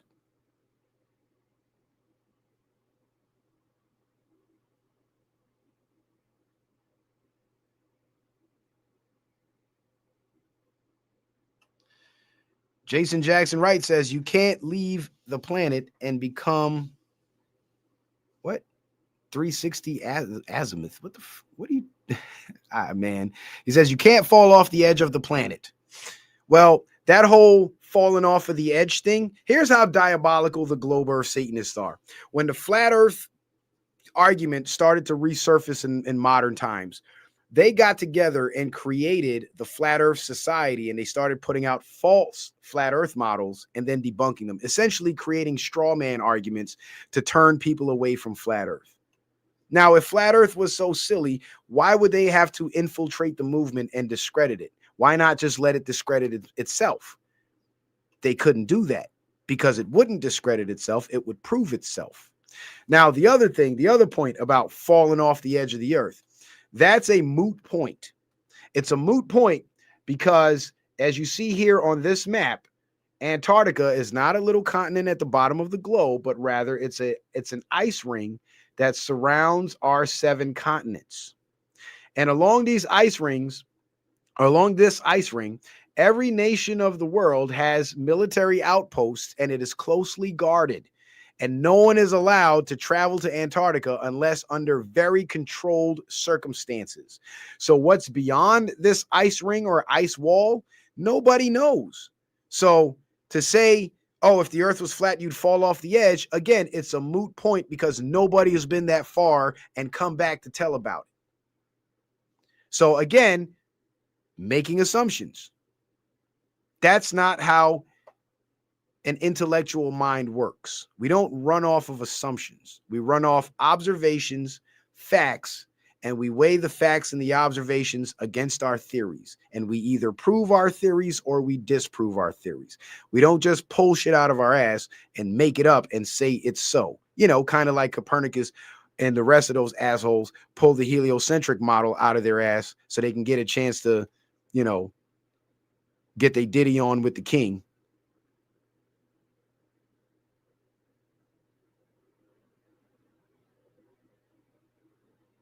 And this is what I mean when it comes to the globe earth. There's a lot of lies. There's a lot of assumptions. There's a lot of programming. There's a lot of shit that doesn't make sense. But for some reason, we're taught to believe it. Y'all remember when B Miles did that stream and he was showing the sun and the moon in the sky at the same time and they appeared to be the same size? What do you think that was? That was the Most High showing y'all that the earth is flat, because that can only be possible on a flat earth. It couldn't happen on the globe. Now, why wouldn't it happen on the globe, Citizen Man? Because if we were on a globe and based on the globe model, the moon reflects the sunlight, which is a whole nother aspect of the flat earth theory, that entire moon would have been lit up like a light bulb. But it wasn't. It was blue, it was faint, and only half of it was lit up. Mind you, the sun was shining directly on it, straight onto it. So it should have been, because if you take a golf ball and you shine a flashlight directly on it, the half of the golf ball that's going to light up is the half that's facing the light source. It won't be half light, half dark. But when B Miles showed the sun and the moon in the sky at the same time, it was exactly that. Half the moon was light, half the moon was dark. And did you know, I want you guys to do this research. The flat earth proponents have been making such waves and waking so many people up that did you know that a few years ago, NASA themselves actually published an article that claimed that the moon was actually within Earth's atmosphere? Yeah, they really did that. They really said that. Go look it up. They really said that. I kid you not. But they try to downplay it by still giving you the globe, but telling you that Earth's atmosphere expands 230,000 miles out to where the moon is. The moon ain't no 230,000 miles away, because you wouldn't be able to see craters on the moon through binoculars if it was 230,000 miles away. There's supposed to be a crater on the moon that they say is 200 miles wide, right? So you're looking through your binoculars and you're seeing this object that's 230,000 miles away, but somehow you can clearly see this very visible 200-mile wide crater. The math ain't mathing, y'all. You know why? Because I did the math and I scaled it down. I scaled down that 200-mile crater to a 40-foot school bus. Now, you take a 40-foot school bus and you put it 20 miles away from you, you won't be able to see it through binoculars. But somehow we could see the freaking 200-mile wide crater on the moon with binoculars. Give me a break. But you see, when you're programmed, anything that they give you that makes you believe it, you're going to believe it, because it's confirmation bias. It supports your belief. And if they get enough people to believe it, now you're a part of the mob. You're safe. You don't have to take the ridicule. You don't have to get chased down with the pitchforks and the torches and burned at the stake for being a witch now. Now you get to be safe in the crowd.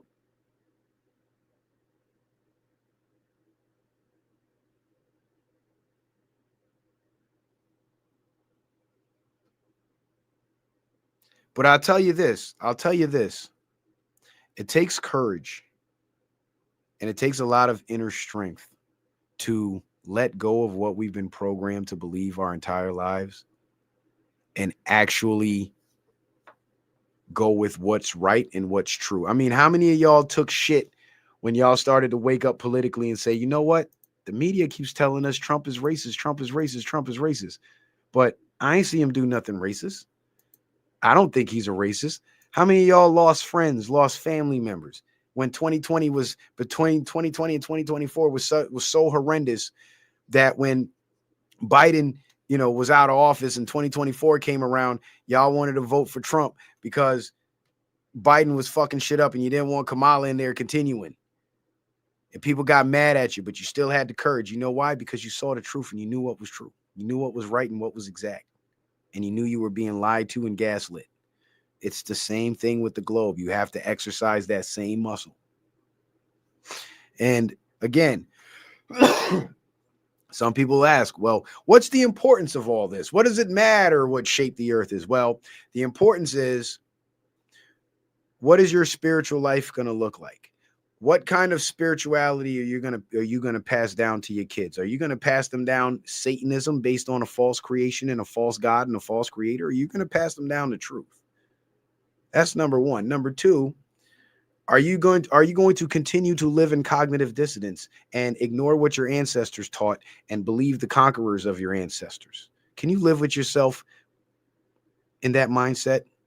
If you can, then you know what? Kudos to you. Your mentality, your ability to do mental gymnastics should be studied. And last but not least, tying it all back to Nasara. Once we start to understand the flat earth, our technological advances will rival those of the ancient world. You think modern technology now is something? There's some ancient cultures that talked about teleportation, telekinesis, communicating through their minds without even physically communicating or being near each other, having a higher consciousness, being able to transcend the physical world and enter the spirit realm and sit down and consult with their ancestors and come back and bring messages and prophecies. Our ancestors operated at a much, much higher level of existence because they did not have an entire political establishment bogging them down and tying their hands behind their backs like we do.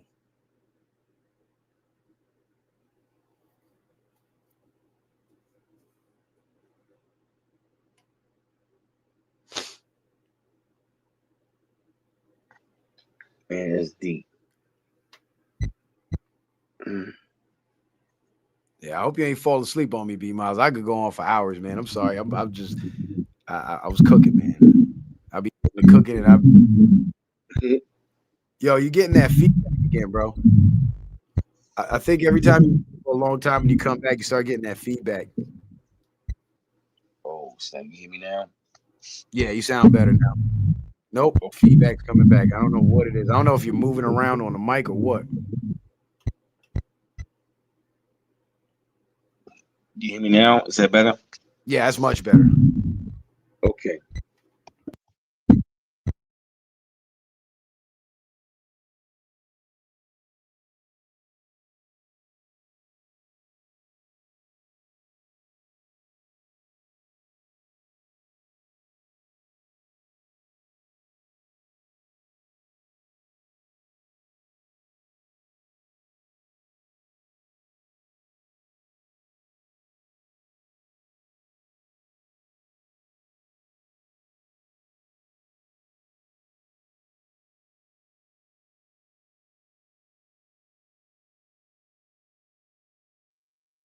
Yo, citizen man.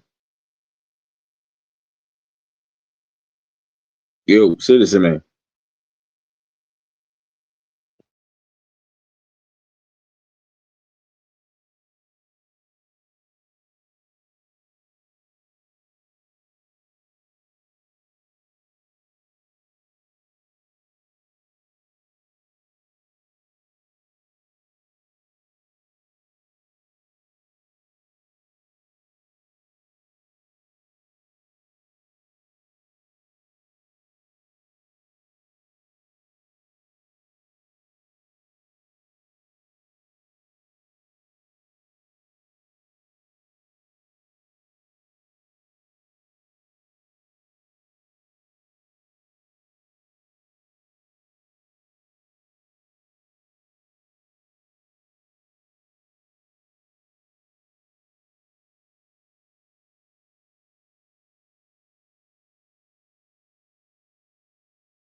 Yeah, what's going on, family? Yes, this is B Miles. Yeah, there was some technical difficulties going on, so hang in tight. I'm gonna check something out. Just hold on.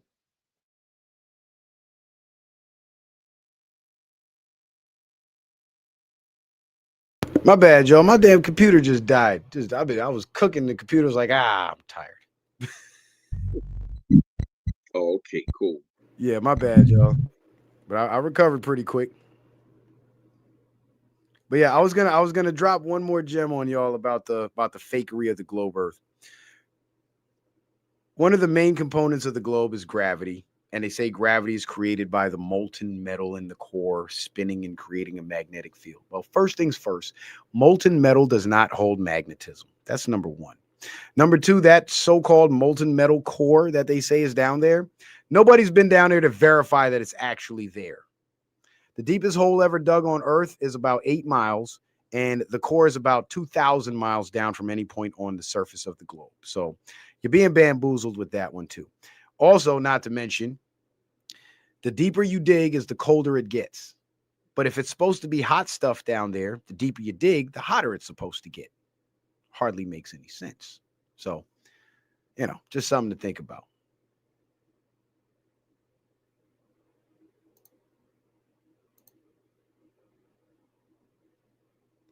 So what do you think, B Miles? Very interesting, bro. Deep. Have have you ever been privy to any of this type of information? Have you ever heard any of this before? Man, some of this stuff is like deep, man. It's like the way you breaking it down. Yeah, some of this stuff I'm like, whoa, I'm just, information. Yeah, I think the more people start to look into that, and the more people start to talk about that and question that, is the less power they're gonna have over us, man. They can't control us. Think about it. How often they tell us asteroids are gonna fall out of Earth, fall from the sky and shit, but nothing ever happens. I've lived on this earth 38 years and I ain't never seen no damn meteor impact. And every meteorite that they claim somebody found and got paid for was turned out to be fake. Petrified wood, polished cement, all kinds of stupid shit. So if it's so real, why is there so much fakery around it? Why would they have to fake it so much? Makes no sense. You know, that's like me running around telling my girl, yeah, I got a long pipe, but then every time she with me, I'm pulling a cucumber out my pants. Like after a while, she's gonna be like, do you really have a long pipe or are you just telling me this shit?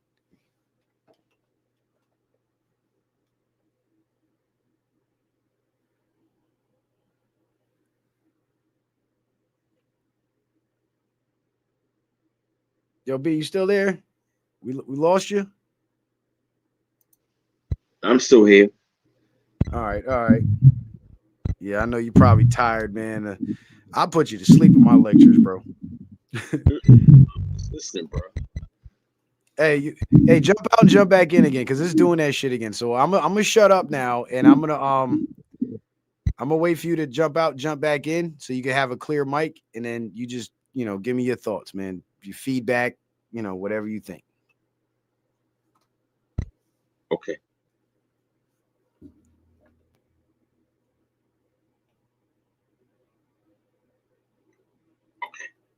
Mic check, mic check. Can y'all hear me?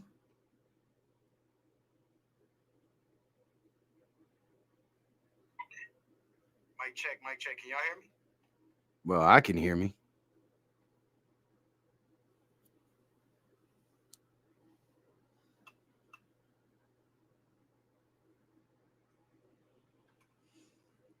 But yeah, man, that's what I'm saying. It's like it starts with the faking of the moon landing. Like, why would they fake the moon landing if what was up there, what they tell us is up there, is really up there? Why would they have to fake it? It literally made no sense. And then to make matters worse, they have more advanced technology now, and they somehow can't go back. I don't get it. Yeah, they hate the truth, man. They hate the truth because their entire establishment is built off lies. That's the whole point. Like, think about it. How does the Democrat Party get elected to power every election cycle? They lie to the people. They tell them, "Oh, vote for me, and I'm going to tax the rich and give the money to you, and the poor people are going to do better under my policies." And what happened? What happens? They tax the store owners, so the prices in the store goes up. They tax the landlord, so the rent goes up, and everybody suffers anyway. Because all they do is lie. Their whole entire establishment has been a lie from the beginning. From the beginning.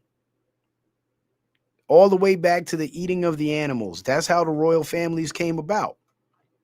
When the men started eating the animals and the fruit trees depleted, all most societies had to depend on was meat eating. But not everybody in society is able-bodied and capable of hunting. This is why all the secret societies like the Freemasons and so on have such a close relation to hunting, because the first hunters of the world became the first kings, the first rock stars. And here's why. You control the food, you control the people. That's where that theory comes from. You get the people addicted to the meat, you decrease the food supply, the plant-based food supply, make the people dependent on the meat, and because me and my guys are the best hunters, everybody now has to work for us to get this meat because we're the only ones that can provide it. And then the whole royal bloodline lineage thing came about, again, from hunting, because the best hunter, the greatest champion of all the hunters, his firstborn son became the heir to the throne because in the minds of the people, they felt like because he's the firstborn of this man, he's got the most genetic traits from this man. So he's deserving of the throne because just like his father provided us with meat, he'll be able to provide us with meat. That was the thought process. And that's how the royal families came to be, starting with the first pharaoh, Normer, in Egypt. That was 7,000 years ago, I believe.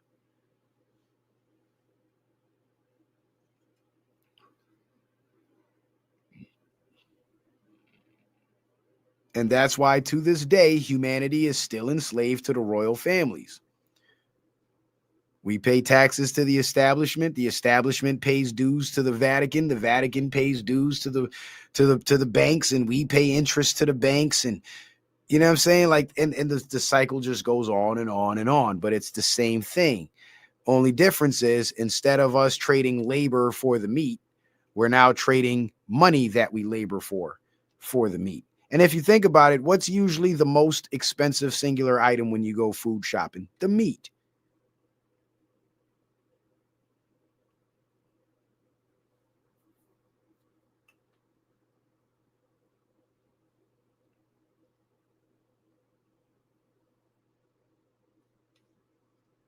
I mean, now in the modern generations, brother Jason, you are right.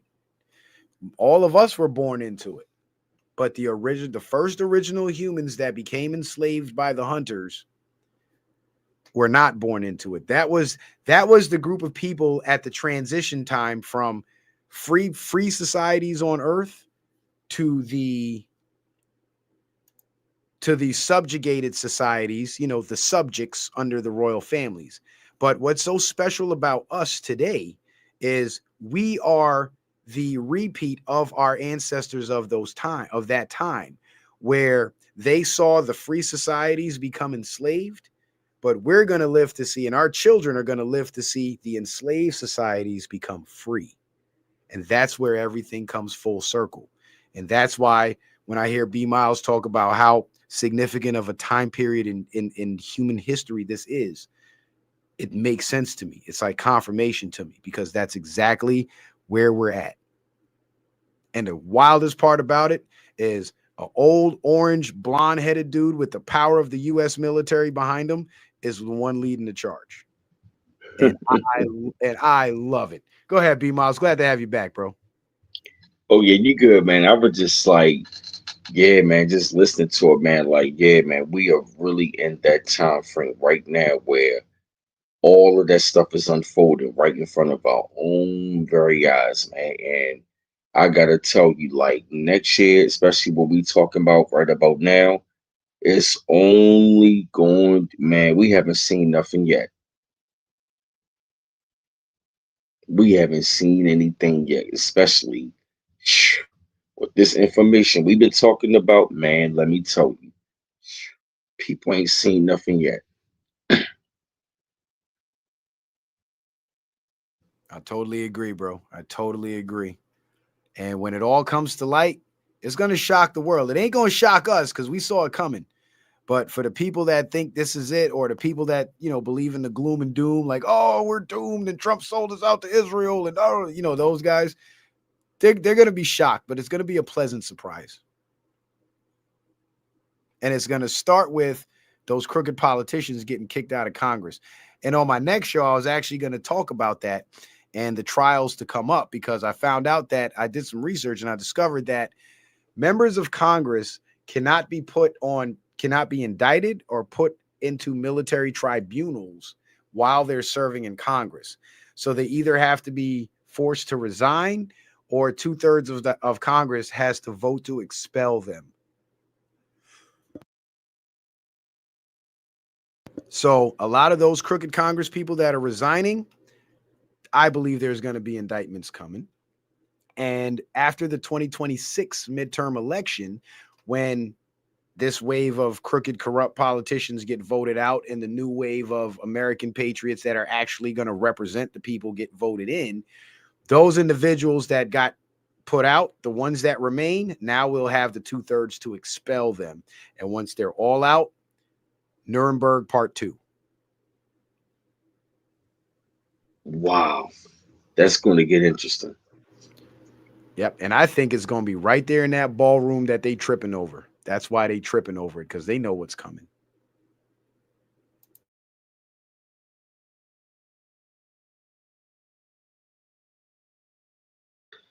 Oh, so that's why they up there tearing down that White House for that that part of the building, right?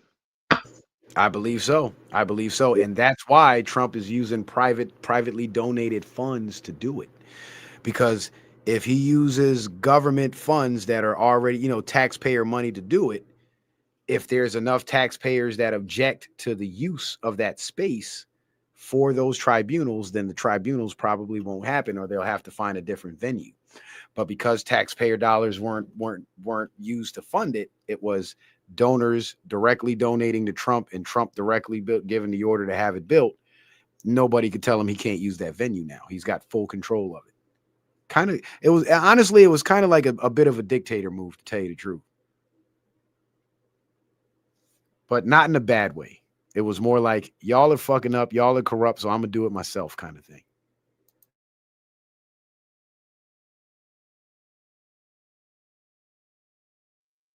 Yeah, that's deep.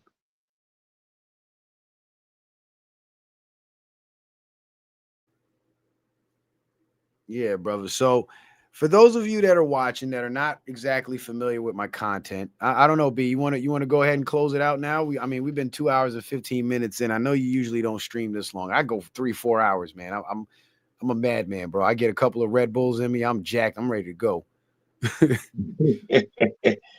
Oh man, you said how many remarks, man? Oh man, I definitely gotta say, like, this has been a lot of good information tonight, man. You got me over here, man. I'm about to be like a mad scientist, man, like doing some more research on this stuff, man, behind the scenes, man. I gotta tell you, it's been a wonderful live stream. I'm glad that you really came out tonight and you took your time, and my audience took my time and to listen to you and your audience and stuff like that. This has been another good live stream.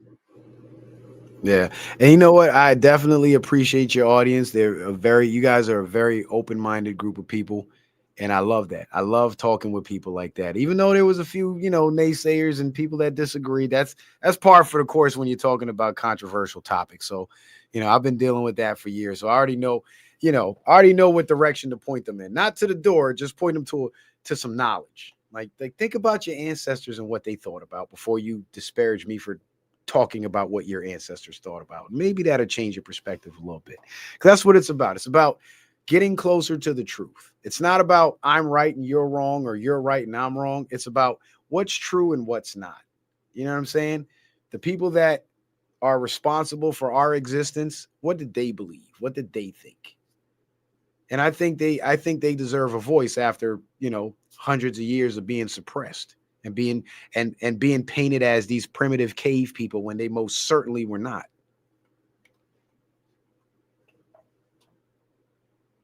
Or primitive, bush dwellers, or whatever, however they characterize it.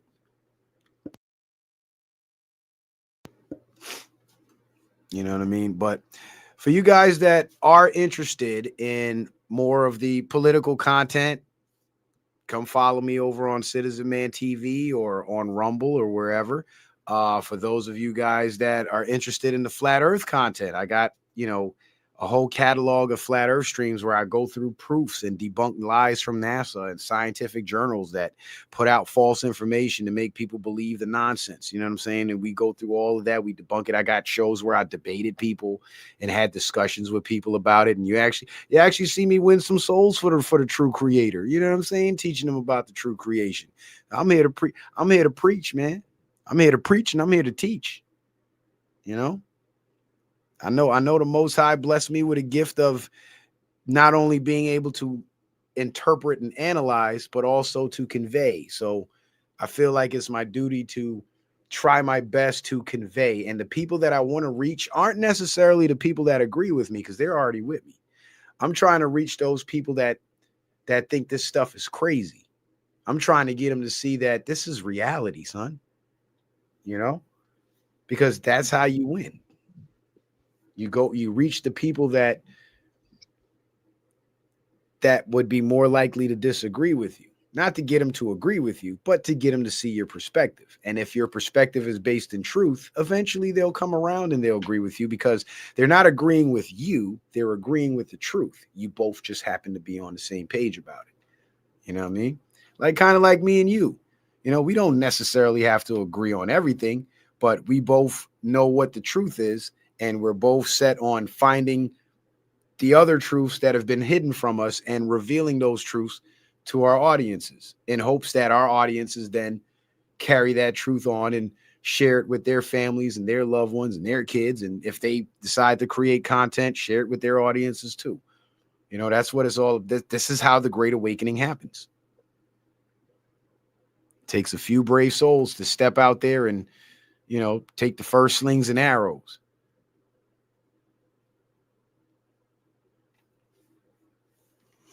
But anyway, guys, yo, B Miles, I just want to say, man, my most humble gratitude to you for affording me this opportunity, brother.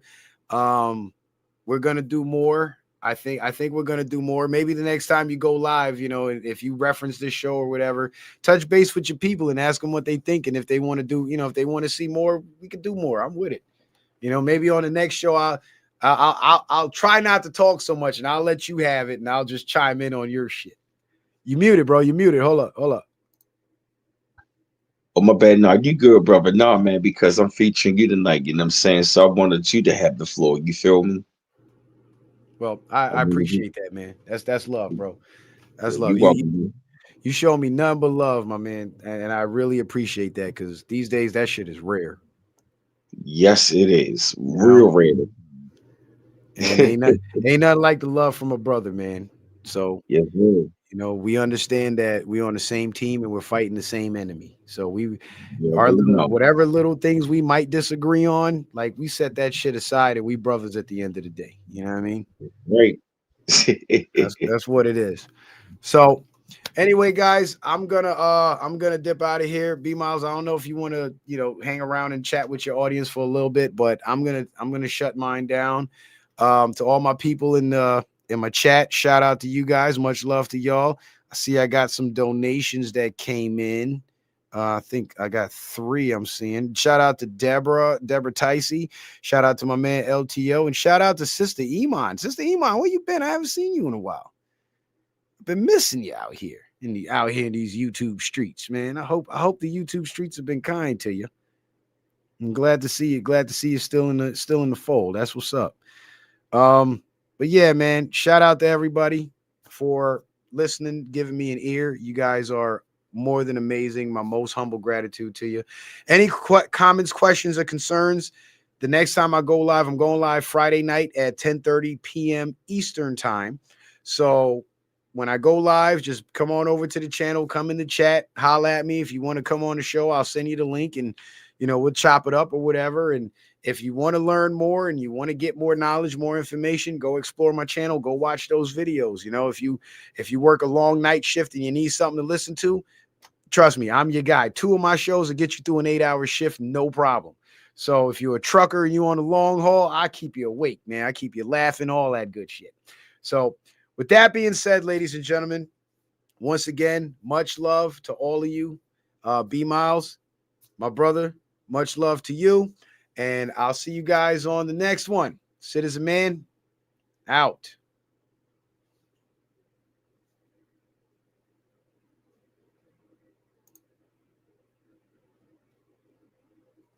Okay.